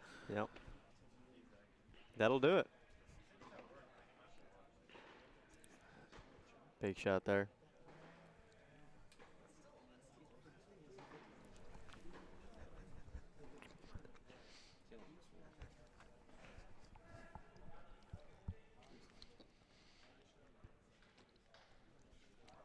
Again, Chris Edge is not used to having to play this long in singles competition. There's a reason why 9-1 on the season. It's because of services like that.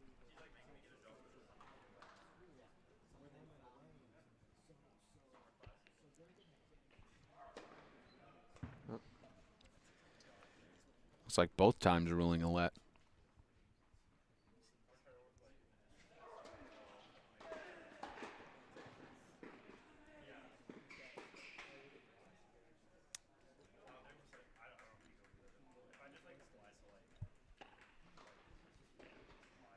Big serve there by Chris, and that'll do it.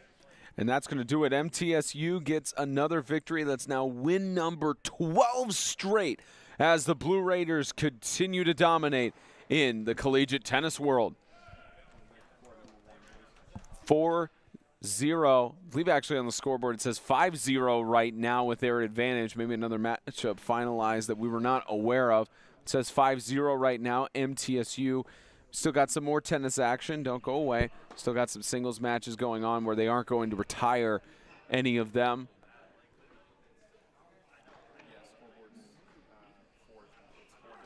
They just updated it now, 4-0. As we take you back over to court 1, where Stein leading 4-1.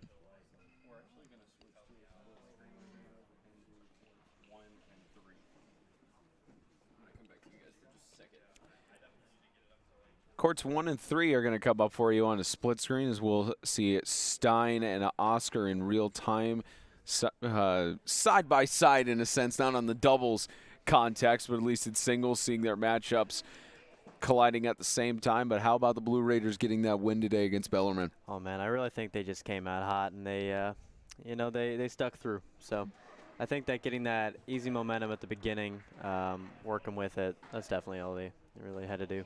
Court 1 on your left, court 3 on your right, and I think especially with Bellarmine, as you see the action here on both sides.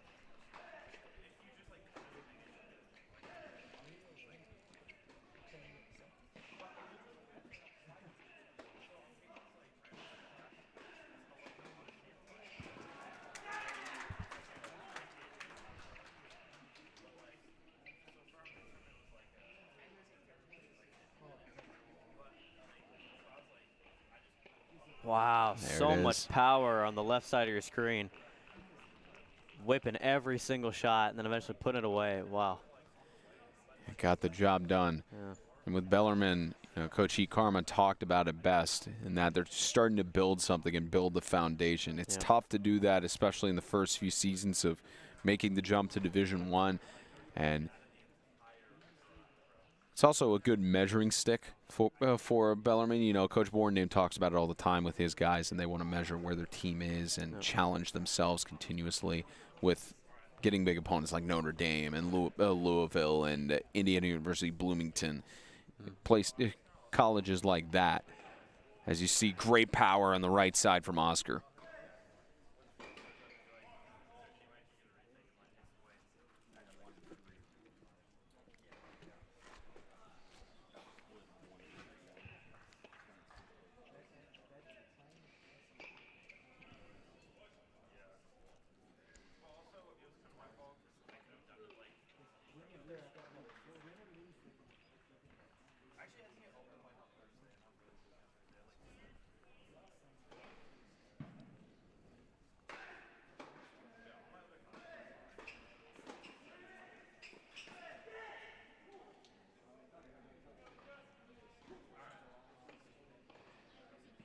Outside on the serve from Oscar.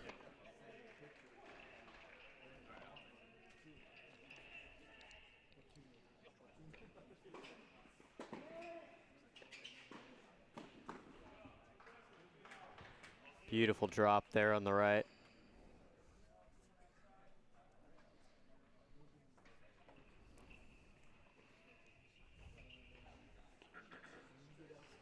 Oscar getting done what needs to get done.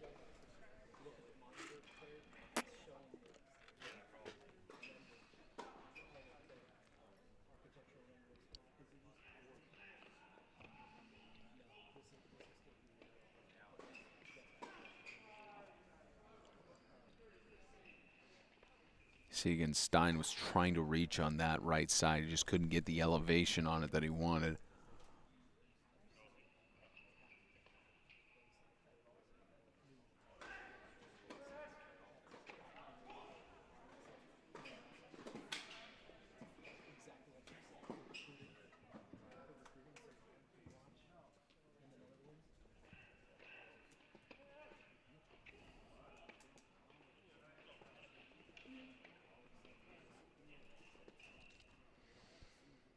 See what Oscar was trying to go for with keeping it in on the left sideline, just curled too aggressively.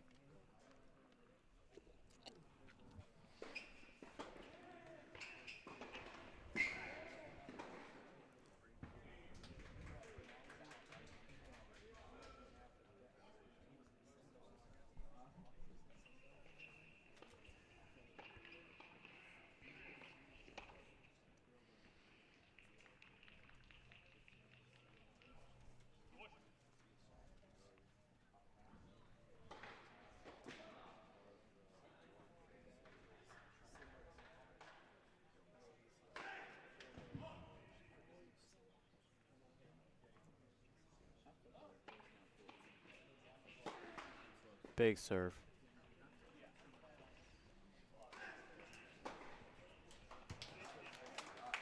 That'll be game on the right side. Right side, you see that game go to swap sides, and still action here from Stein on the left.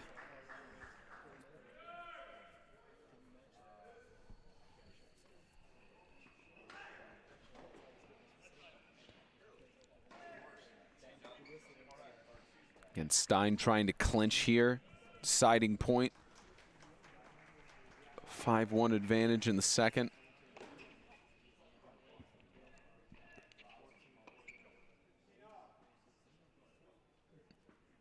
And it looks like he got it.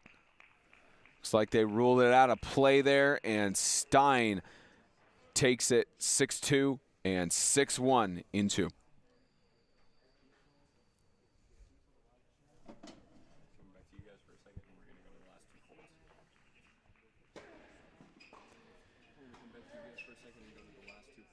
We got 2 more courts that are active right now. MTSU already clinched the W against the Bellarmine Knights, but 2 more courts active right now.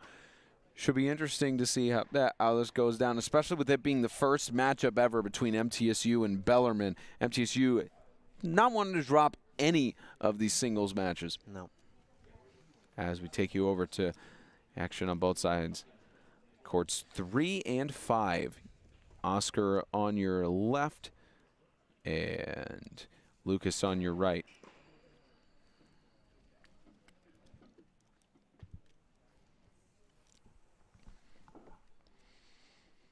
And for court 3, Oscar is leading 5-0, trying to clinch it. And for court 5, it's tied up 3-3. Lucas having a bit of a challenge here against Xavier.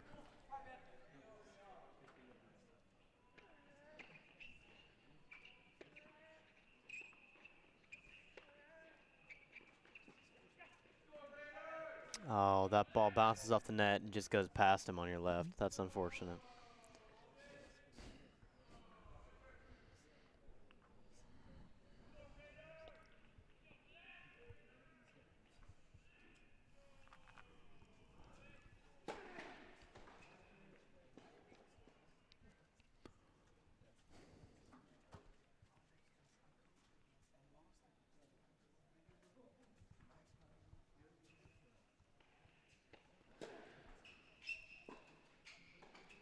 Try to get it back over on your left. On your right, here's the freshman.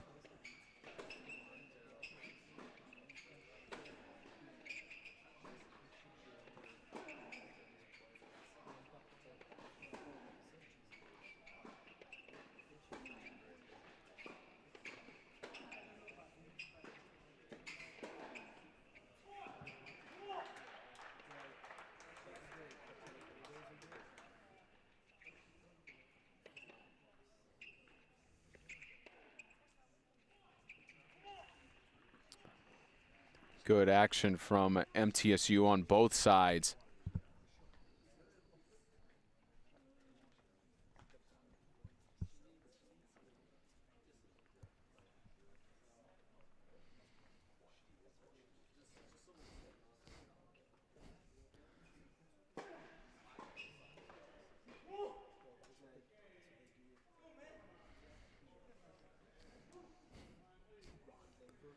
And Oscar trying to clinch it on your left.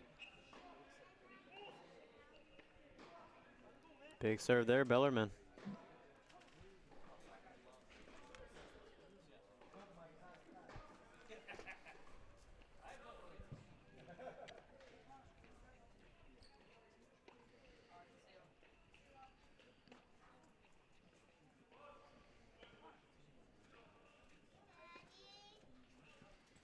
Big whip there. Just couldn't graze the line.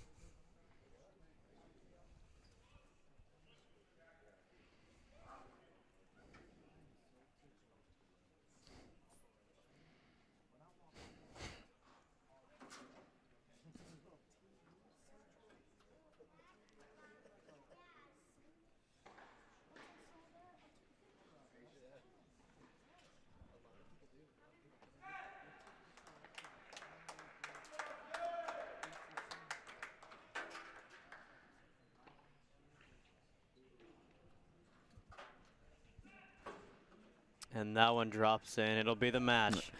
Oscar gets win 2 in a row and win 3 on his singles record for 2022.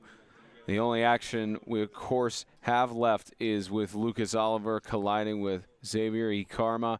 And, of course, the matchup concluded. Bellarmine has taken the loss. MTSU has gained the win. And now MTSU, they're looking, next step for them is their next matchup where Friday they are going to be heading to ranked 39 SMU, which that's especially when talking about the rankings for the ITA and everything. It's and that matchup looks like it's in Dallas. So for that competition, MTSU's got their work cut out for them. Yep.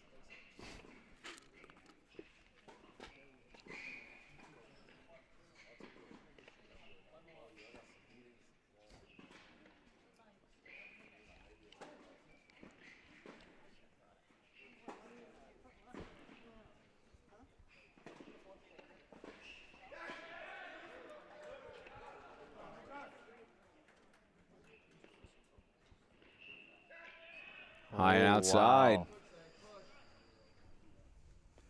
6-0 trying to go for the 7-0 sweep over Bellarmine.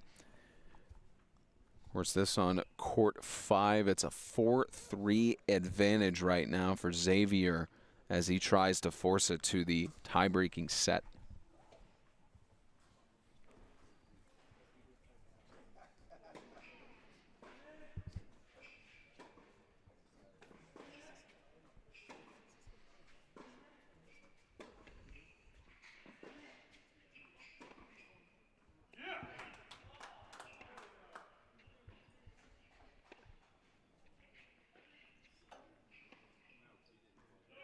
Big shot by Lucas. Wow. Right inside of the line too, makes it to the makes it to another match point.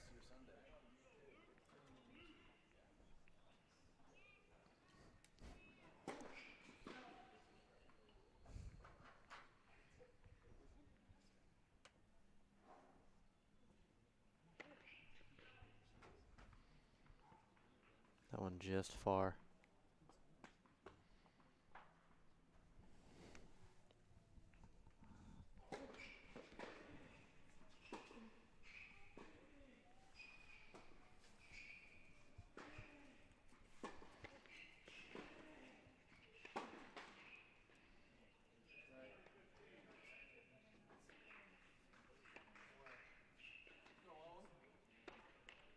Oh.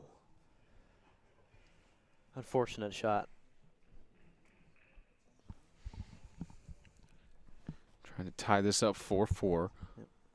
So on the scoreboard, he should have the advantage, or it should be 30 all.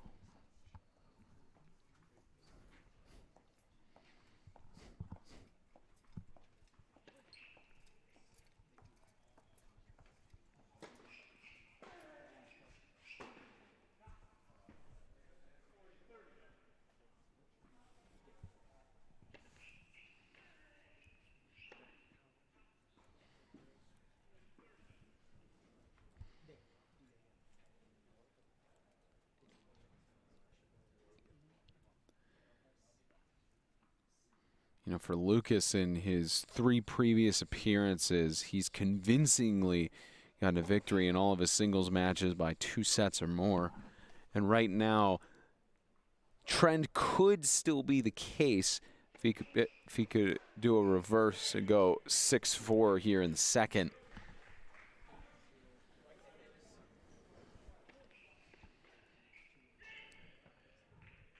Wow, big backhand return there. Just grazed the line.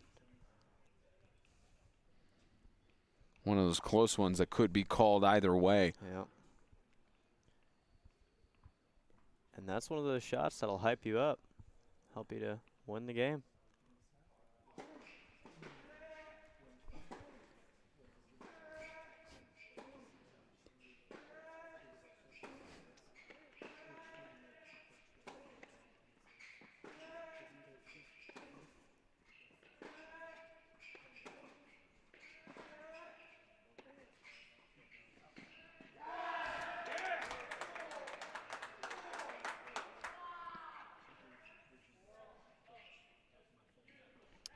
Inside. Fantastic drop. Wow. And a delayed wow there for one of the teammates, too.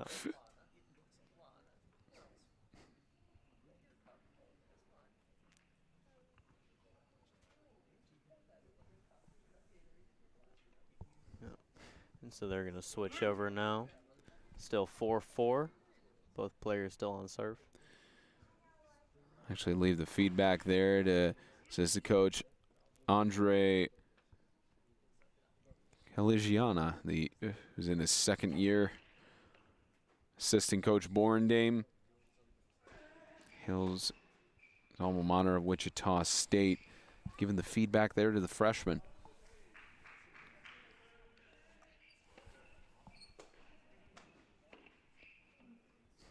That one ruled outside.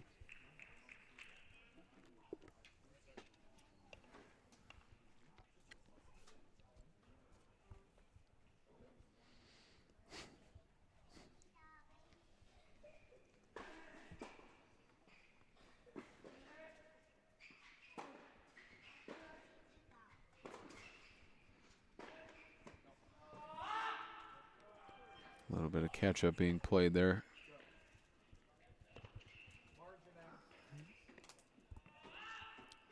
That one outside. Yep. Outside, you can tell Xavier was upset about that call, Yeah. but That was one of those shots he definitely should have had, yep.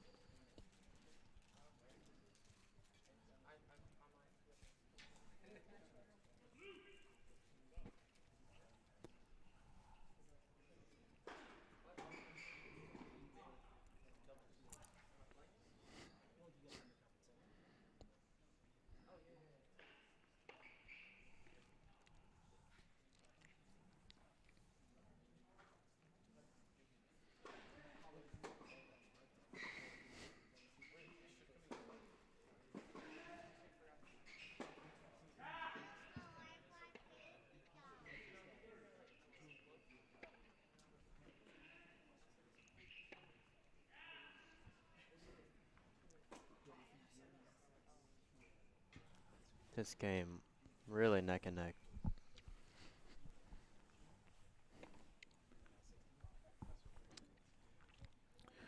And you can see there, when he gave him the ball, he took a practice shot. That's how you know he's upset with his form. one of many ways you can tell the frustrations. Yeah. That one just a bit wide.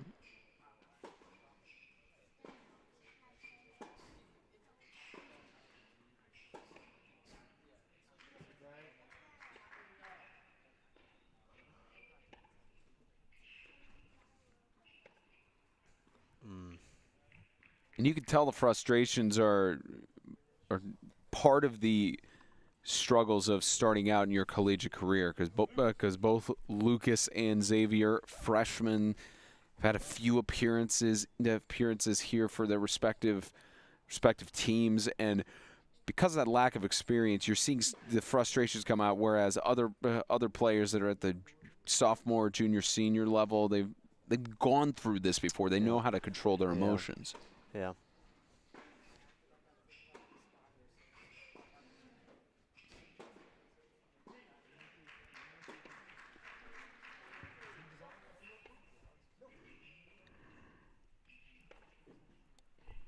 Yeah, that one deep. Oh. You can see it, taking those practice shots. That's how you know.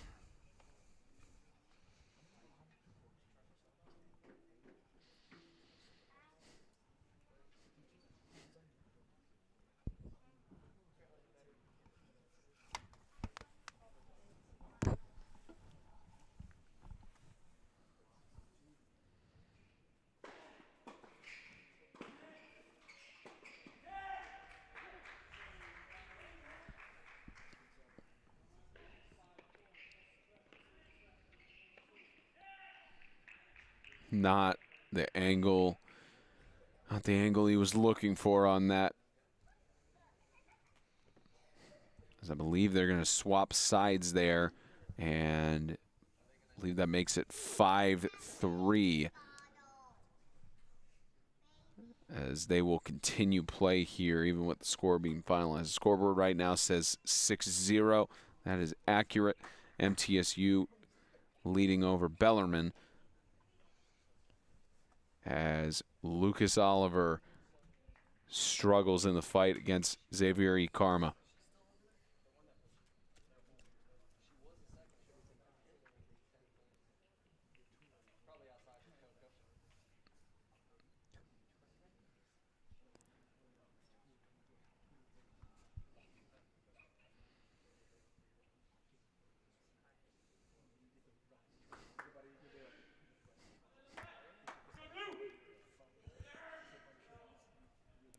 I think Coach Borenday was actually asking where his daughter was in between plays there, you know, wearing the father's cap at the same time as the coach's cap.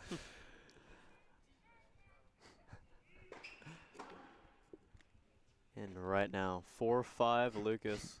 We'll start this one.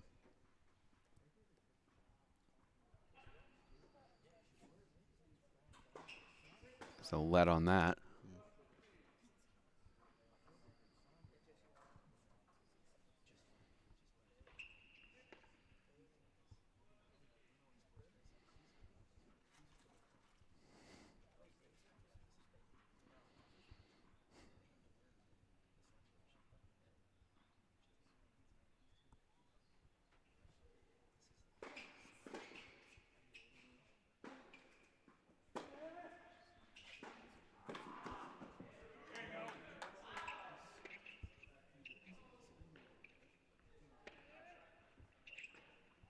There's the angle he was looking for. There you go. And that's a good momentum shift for Lucas.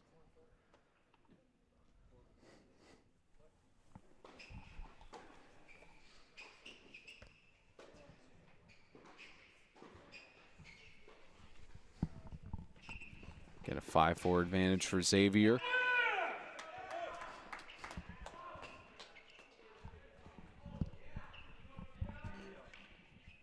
Wow, Got it. Great slam.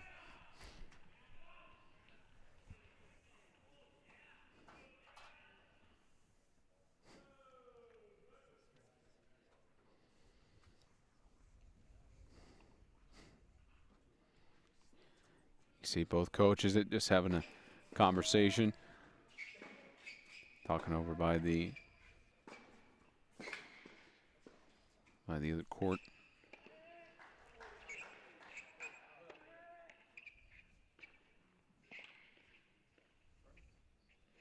That one out. Wow. So much control by Lucas right off the bat.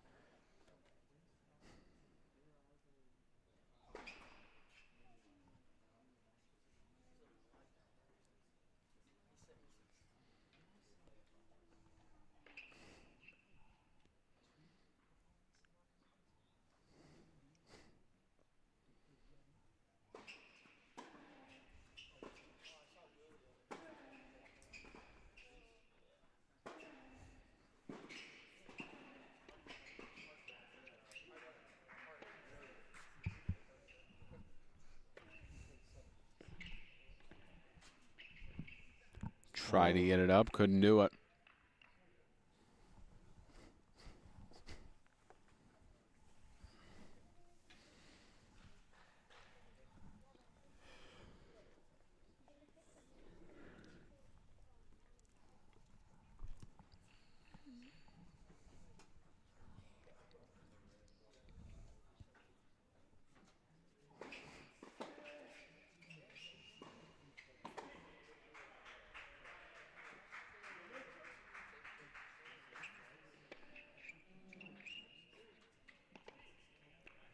Couldn't get it back over.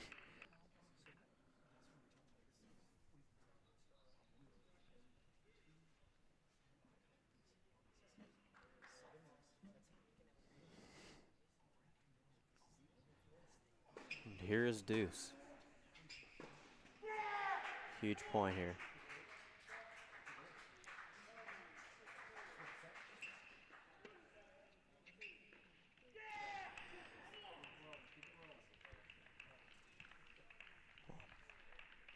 So the second set will go to Bellarmine. So with that deuce situation, it's now 1-1 in the set tie. Now we'll see a tie-breaking set coming up.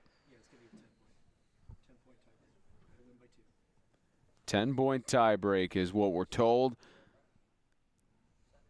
Something that especially with freshmen, situation they haven't been in before. So this is going to be a testament of how much energy they have left from the intensity they've had, what type of coaching is going to be used on both sides. Going to be interesting to witness this between two freshmen.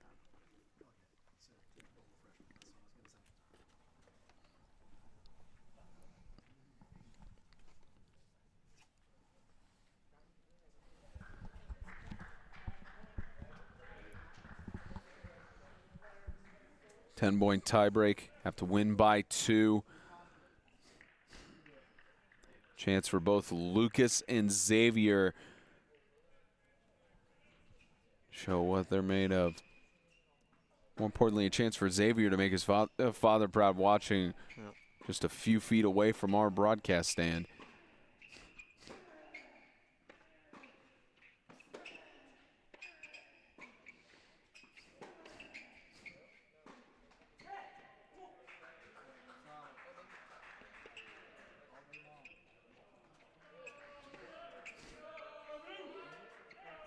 First one to Bellarmine.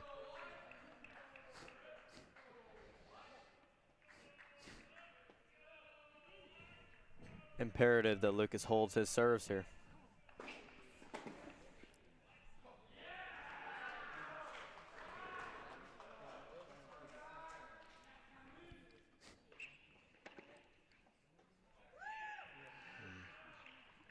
1-1. Even score now.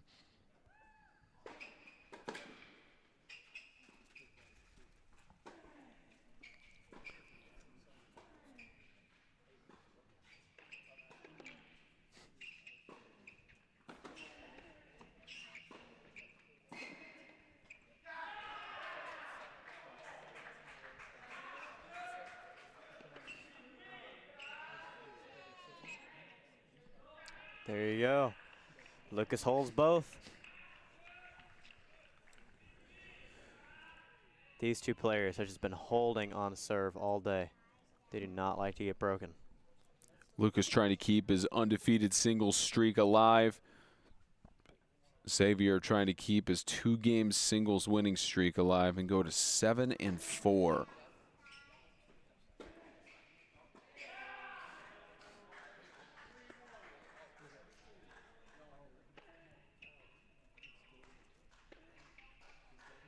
Oh, that one goes out. So mini break for Lucas.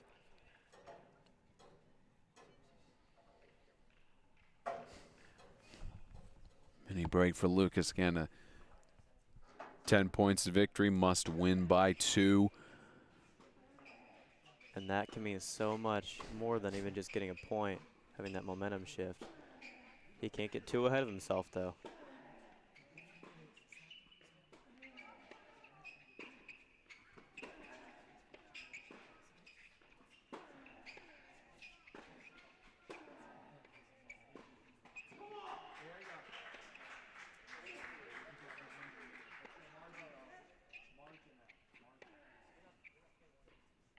Oh, and you could see Lucas was trying to play it safe, not go too far out, try to keep the ball in play, try to out-rally.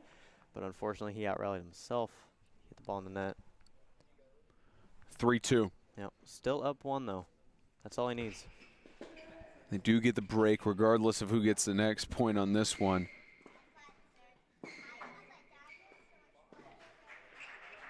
Get a chance to regroup.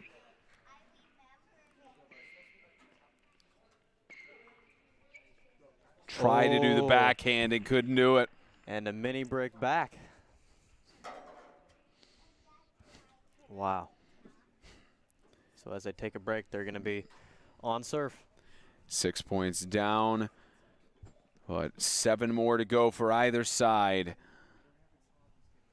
As it's 3-all here in this tie-breaking set between Lucas Oliver and Xavier E. Karma. Tell you this freshman matchup has been impressive to watch, but the rest of the matches throughout the afternoon have been impressive as well. You know, MTSU, of course, one-sided on that, but Bellarmine had some moments where they were fighting back and actually tried to get some advantages in the sets, but it's just MTSU. The Boren Dame method is very much prevalent within the MTSU organization. Absolutely, yeah.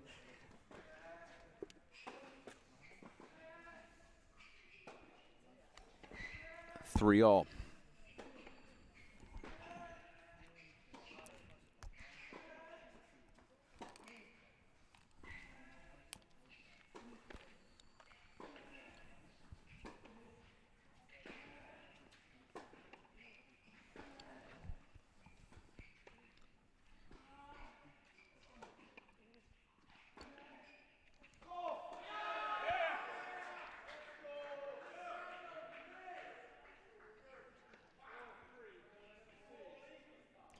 Oh, wow. 4-3 Xavier. Wow. So Bellarmine came out trying to play a little bit more aggressively, but he missed the line, though. 4-3 Xavier down. Try to get it in close there. You see that feedback from Coach Andrea.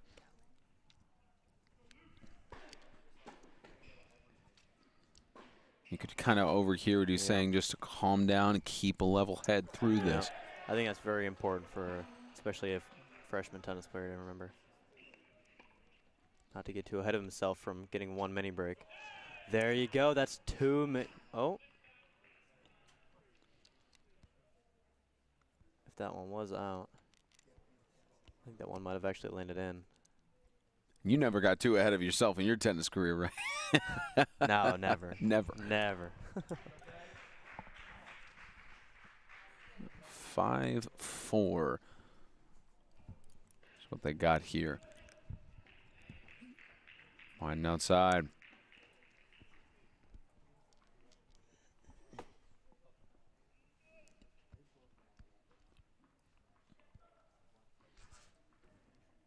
Five, 4 in favor of Lucas.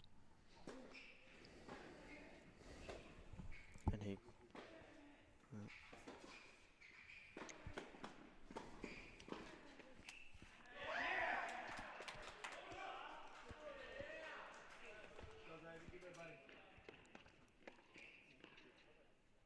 Wow, aggressive tennis by Bellarmine doesn't pay off there. Lucas was able to stay in the whole time. Lucas up a break now.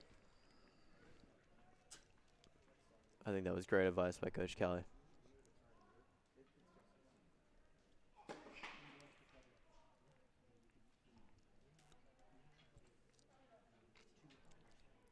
also notice both head coaches just staying back. Yep. So that goes into the net, but you see both the regular coaches. Interesting note, Coach Davis, he doesn't have any assistants on his staff.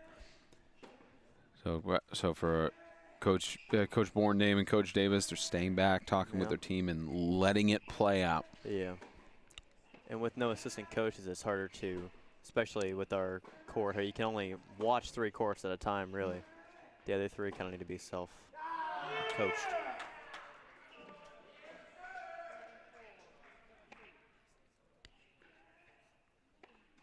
Beautiful rally. Wow.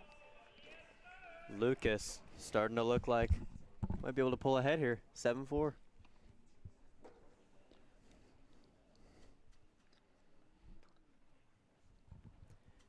And this is where the mentality is really important. Xavier can't come back from this.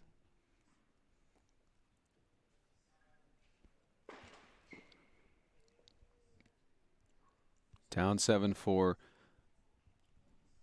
Xavier trying to get away from that 500 singles record.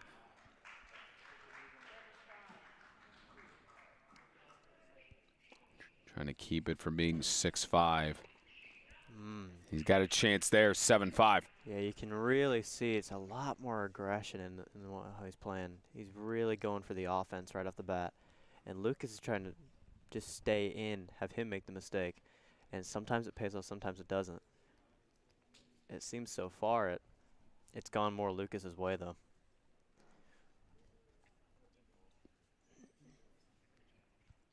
Looks like they do have a little bit of a break here. Now 7-5 the score. 6 going away.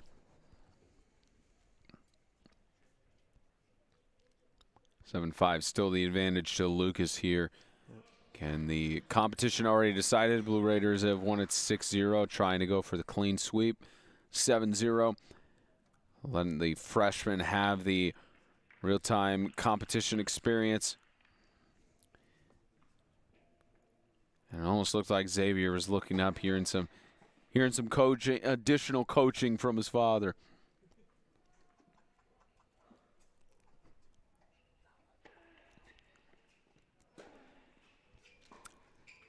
How many times did your dad do that to you during tennis competitions?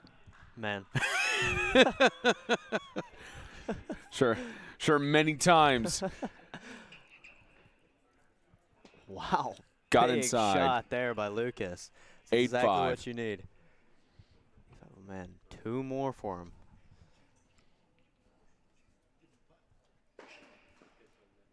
This is where that really is that mentality. Just 2 more, 2 more. You see right there, the big serve. He really wants it.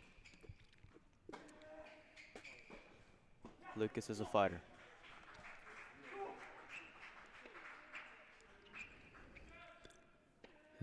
Xavier trying to match that fight as it goes far and outside, 8-6.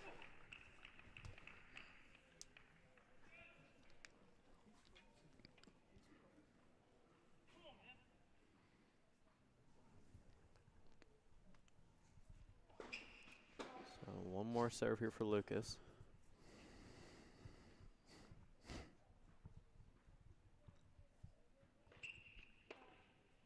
That one just a bit out.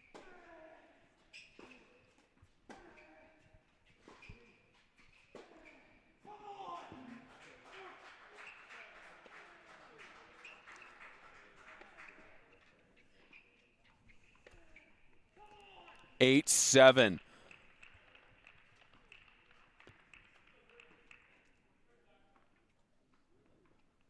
Xavier starting to fight back. Wow, getting back 2 of those breaks.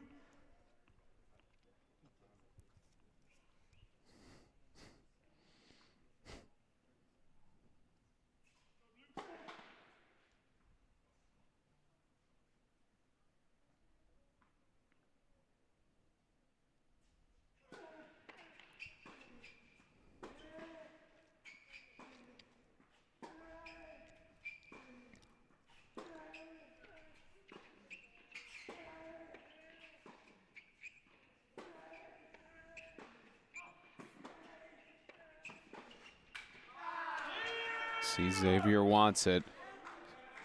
So does Lucas. Wow, great decision. He could have put that one down the line. Instead, he put it right back where it was. You can see he wasn't expecting it. 9-7. Clinching point. So he could end it right here if he gets a break. Right here for 2 freshman players. Having a match that is 1 point away from losing can be very. We'll see what Xavier could. We'll see what he does if he plays out a bit more aggressively or if he tries to conserve the match.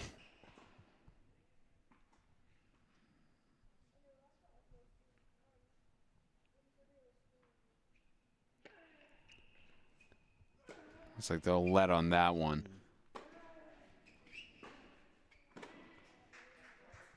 And 9-7.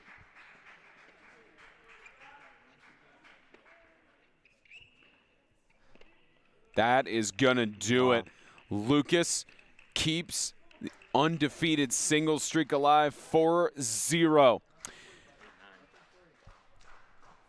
Oh, and I think that one was actually out. Oh, they ruled it out on that one, so it still goes. Yeah. A little bit too early on the call there. I guess they ruled it out on the serve early on, and they just let it play.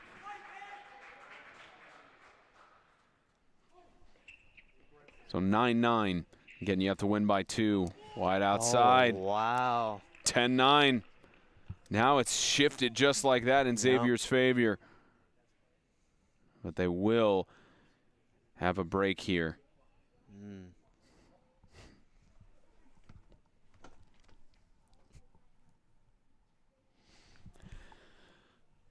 A close one coming down to the wire, even though the matchup win and loss has already been decided.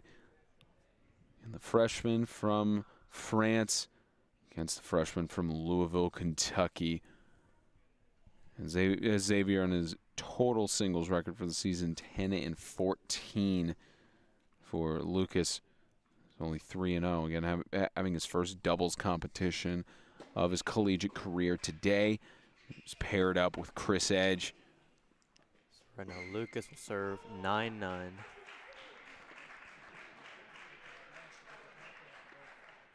That bounces off of the net, staying in. Yeah, it's an unfortunate bounce. 10-9. Guess we thought it was 10-9 earlier, but now it's tied more up.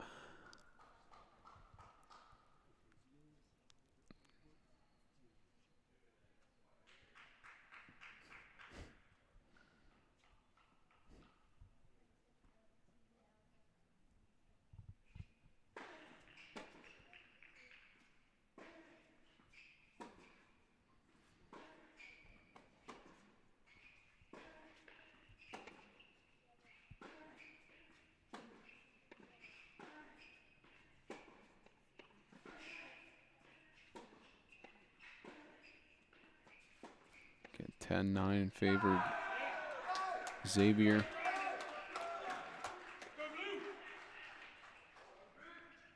wow. Oh, Into the net. 10-all.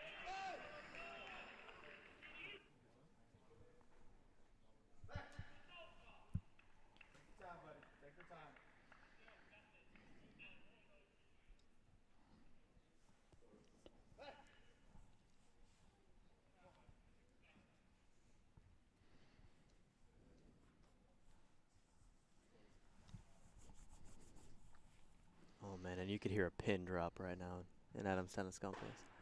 Had many times like that before in the 2020 season when no fans were allowed. Yeah. Throwing back to those days just over a year ago. That one kicked a bit too far out.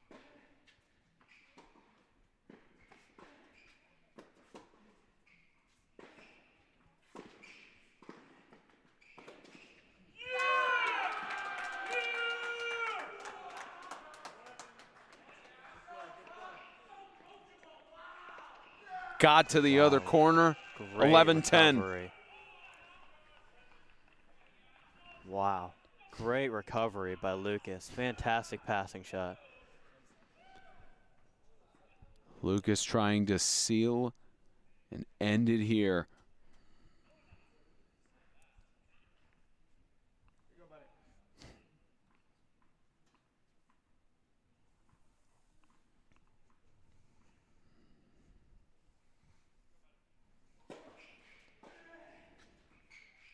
$11-10.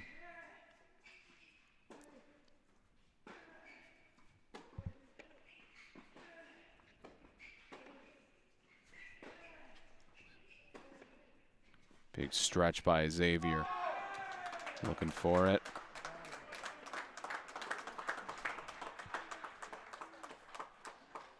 And looks like play site had the lag there, but Lucas will take Oliver, 4-0 in singles after a tough bout, finally finishes it off. Clean sweep for the Blue Raiders over the Bellarmine Knights.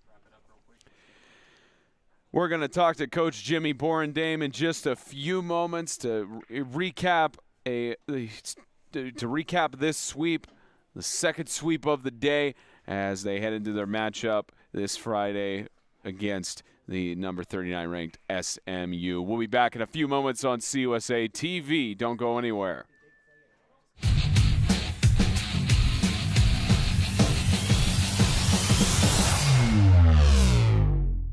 Here at MTN Sports, you could say we're a bit competitive. All right, boys, I got a media pass for the big game this weekend. Who's covering it?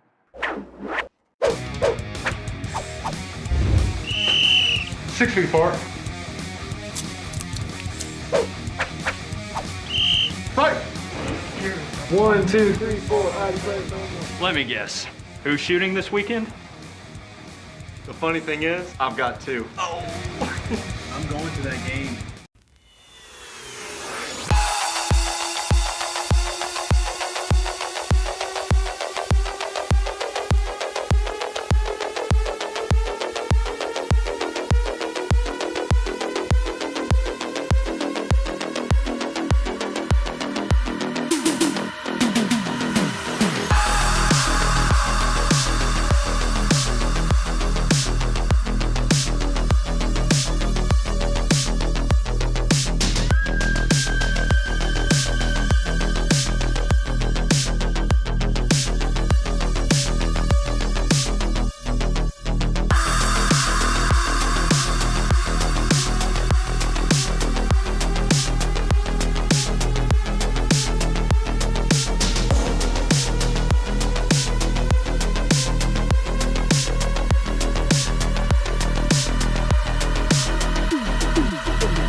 welcome you back to the Adams Tennis Complex. The MTSU Blue Raiders get the clean sweep 7-0 over the Bellarmine Knights. Spencer Thompson, Cam Eschenfelder. Want to give a special thank you to Dylan Simmons for all of his courtside reporting throughout the afternoon and the evening, as well as to our producer Noah Brady and Dan Eschenfelder holding everything together. We have our player of the game is chosen by Coach Jimmy Borendam. We are privileged to be joined by the freshman hailing from Jamaica, John Chin. John, we'll start out with the doubles point. You know, especially with yesterday, Coach Borendam mentioned to us, or with the earlier game today, that he was not really happy with the way the doubles played out. But you guys came back strong, clean 6-0 sweep in both doubles. How was that experience for you on the doubles? Yeah, so the doubles obviously wasn't the best in the morning, and you know, we had a talk as a team to come out and play some better doubles, and you know, that's what we did, and you know, we got the doubles point with a 6-0 win, and you know, it was a solid performance for you know, the freshmen to get those doubles wins. Yeah, John, you had a pretty great game today on court 4 with your singles performance as well. How do you feel that you did playing against him on singles? Yeah, singles. Yeah, I started off a little bit shaky. Wasn't sure why. I mean, just nerves, I guess. But I started playing more solid, and you know, I got the job done. And you know, I started playing better, and I hope I can continue that. John, what was your vantage point and your level of nerves when you were seeing your teammate Lucas Oliver in that tie-breaking third set? Oh, I was so tight. Obviously, like, it was back and forth in the tiebreak, and you know, I'm just happy he got it done. He had some chances he didn't take, but it was good that he was able to finish it out, so we could get the sweep. Yeah, John, you're about to go play at SMU and Rice as some of your next big opponents. How do you feel going into those big matches?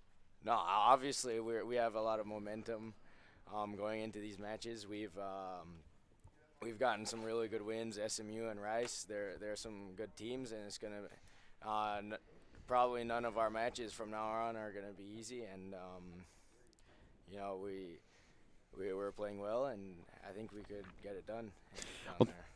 Well, thank you so much for joining us, John Chin. Congratulations on the victory. Best of luck to you against SMU and Rice coming up. Thank you, guys. Thank you. All right, we are privileged. They are getting it set up now. We are privileged to next be joined by the head coach for the Bellarmine University Knights, Coach William Davis, the alum in 2014 from Michigan State University. We welcome the Spartan to our post-game interview. Thank you for joining us, Coach. Obviously not the results you wanted, but of course this is your first matchup against MTSU. So I'm interested to know, what has your experience been like in this first-time matchup against the Blue Raiders? I mean, Jimmy has done a great job with the program here. They're a great team. We're happy to be here. I mean, we're just trying to get 1% better every day, and you know, trying to see that effort level get higher and better. Yeah, and Coach, we got to see some good play today out of Xavier. We got to talk with his father up here in the booth. I wanted to ask you about how you think his performance was today. He did a great job today. He really kind of has blossomed into a better and better player. He's, you know, really put a lot of effort out there today, and really showed, and the effort he's put in all year is really kind of showing of him blossoming of what he can do. You know, Coach, this is game 2 here in the Adams Tennis Complex. This is game 2 of 3 of a lot of traveling for your team. You, of course, had Belmont University on Friday, of course, here at MTSU today. And then Friday, you travel all the way to Fort Myers against Florida Gulf Coast University. How have you and the rest of your players been able to adjust to this travel to prepare for each of the matches? It's been a little more difficult. We were outside on Friday against Belmont, and then obviously we're going to go back outside against Florida and then Kennesaw State next weekend. But, you know, I mean, you just got to kind of take it as you go. I mean, there's nothing you can do about it, and just go out there and know that you can go play your best. Yeah, and Coach, your team has recently made the bump up to Division I sports. I just want to ask how that transition has been so far. It's been great. You know, I mean, you just got to have guys that go out there and fight, and you got to just go out there every day knowing that you can get a little bit better, and that's really what our program's about, and that's really all we can do. You know, we know the Bellarmine men's basketball team won the Atlantic Sun Conference Championship within the last week or two. I guess from your perspective, how is it to be in the Atlantic Sun and to see the growth, not just with the conference, but with the rest of the Bellarmine athletics department? Oh, it's been great. I mean, we're so excited for the basketball team. We were all watching it. We were all there for that game. It was so much fun. You know, hopefully, you know, they can change some things going with the NIT. And, you know, I know they're going to have a vote in, I think, April about the other stuff going forward. But, you know, hopefully we can see things continue to go towards, you know, the players and going towards student athletes. Well, Coach, game 2 of 4 on the road. Best of luck to you guys get on the road at Fort Myers and Kennesaw, Georgia. Best of luck to you. Thank you very much. Thank you. Again, joined by Coach William Davis of Bellarmine University. And last but certainly not least, a tradition unlike any other. It's not the Masters on CBS. We are joined by the Butler University alum and the victorious head coach now, win number 12 straight, Coach Jimmy Borendame. You know, Coach, you talked about in the last competition earlier today that you were going to talk with the guys at lunch and see how they were. What came from those conversations that you had with the guys at lunch? Yeah, you know, we a couple of them chatted. I mean, you know, I've kind of got like these two divisions of the team. I've got the 4 young guns, and then I've got like the old fogies, and you know, a couple of the old fogies were holding limbs and doing this, and you know, acting like they needed a cane. And so, you know, we just, you know, we're lucky. We've got great depth, and to be honest, those 3. I can't seem to get enough of those. I need to keep getting those guys more matches. You know, Mattia, Bernardi, Lucas Olivier, John Chin. I mean, they're really good players. I mean, they're just young. And when I've got, you know, Steve Hull has just turned 24 years old yesterday. You know, these guys are 18. Some of them are 19. It's you know, they need matches, they need reps, and so yeah, it worked out perfect. Yeah, and Coach, you talked about how you weren't very satisfied with the doubles performance from last match. How do you feel that you went in doubles in this match? Yeah, you know, the energy was better. I mean, the problem was Bellarmine's doubles level versus Tennessee Tech's doubles level was totally different. And, you know, we brought the energy for Bellarmine, but we didn't bring the energy at 10 a.m. against the Tennessee Tech team. Which you know, just needs some tweaking, and part of that is me. Part of that is a little bit of bad luck with our travel. You know, our flight getting canceled and us driving from Tampa, and then the time change, and just kind of threw a couple wrinkles in there that just weren't perfect. So they did a much better job in the doubles, and even though with different pairs that have never played together. So you know, I'm happy. 2-7-0 wins. Can't be disappointed. You got 2 7-0 wins today, Coach, and now the intensity ramps up. You got number 39 SMU on Friday. That continues with your conference rival at Rice, and then hosting number 33 Texas Tech here at the ATC, followed by hosting number 26 Memphis, Alabama A&M, and then number 34 Tulsa. Of course, you guys made it up to that number 15 ITA ranking, now in the outer 20s. I think these 2 matches might be able to make more of an argument for you moving up the ranks, but going into those ranking matches against other ITA ranked teams, what's the message you're going to give to your guys heading into those intense competitions? Yeah, I mean, you know, right now we're just going to focus on SMU. You know, SMU on Friday. You know, they're a very talented team. They've got some big wins. They've beaten San Diego. You know, I've already vetted them to a degree, and they beat Oklahoma State on Friday as well. They're supposed to battle UTSA today, so they're strong. You know, and they've got a very big roster. So I want to say 14, 15, 16 guys. They're extremely rowdy. They play aggressive, and they'll be tough. So we haven't faced off with them since I've been at Middle, and it's a new home and away relationship. Grant Chen does a really good job. You know, he does a good job as far as getting crowd out there as well. And their tennis center is amazing. It's like a fortress. The place looks like a castle. So it's really a cool environment. I'm excited to bring the guys there. And then we're not sleeping on Rice. I mean, Rice to me is crazy talented team, and Coach F.A. is a very good coach. So it's going to be the little Texas swing, and then we bring Texas Tech up here. So should be good. And Coach, you chose John Chin as your player of the game, but I'm interested to know with that final singles matchup with Lucas Oliver fighting to the very finish, how did you feel his performance was heading down to that final tie-breaking victory? Well, first of all, I don't know if I picked John Chin as the player of the game. I think maybe y'all picked John Chin as the player of the game, but that's okay. John's doing really well. I mean, the kid's a really good competitor out there. I mean, even when he doesn't get a chance to play, he's such a great team guy. I mean, I think this might be the first match he didn't lose his voice. I mean, at South Florida, there was a moment where I thought he was going to get start a brawl. I mean, he's into it. He's a big time team guy. All the guys love him. I mean, I love him as well. Sometimes he drives me a little crazy, but he's a freshman, so all the freshmen do. But Lucas, coming up clutch there at the end. I thought he was a little passive, but it's kind of a clutch moment. He wants to finish the day with a W for the whole squad. So it was a good showing. And Coach, especially with the ITA rankings, you mentioned it. You got to 15. How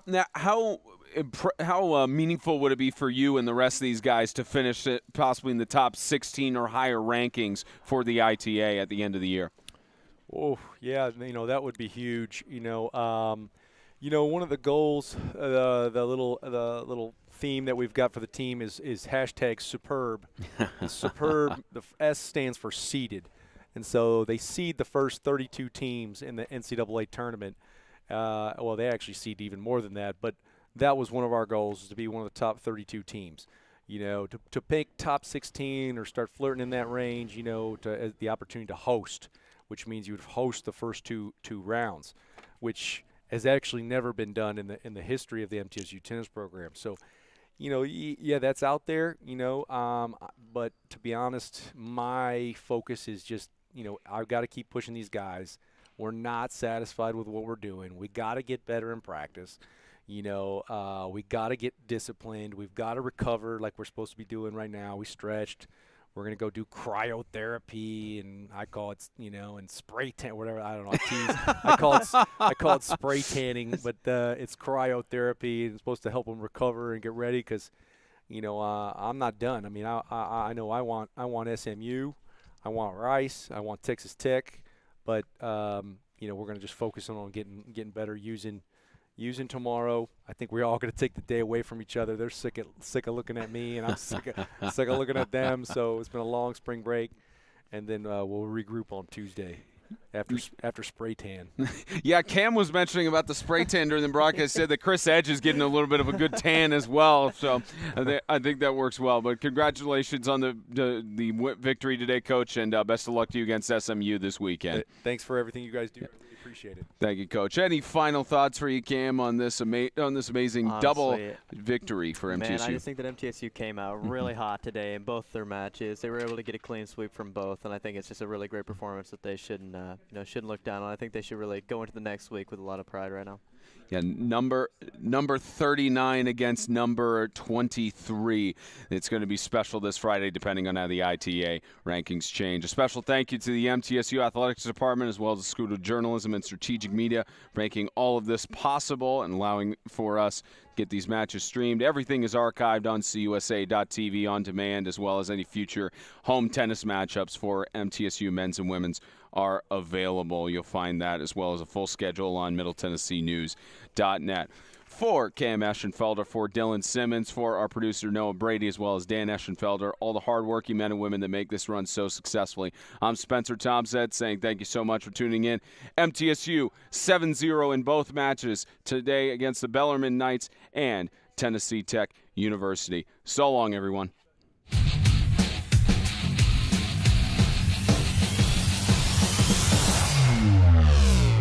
Get MTN Sports, you could say we're a bit competitive. All right, boys, I got immediate pass for the big game this weekend. Who's covering it?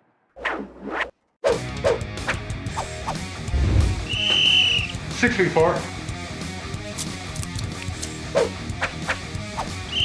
Fight! 1, 2, 3, 4. Let me guess. Who's shooting this weekend? The funny thing is, I've got 2. I'm going to that game.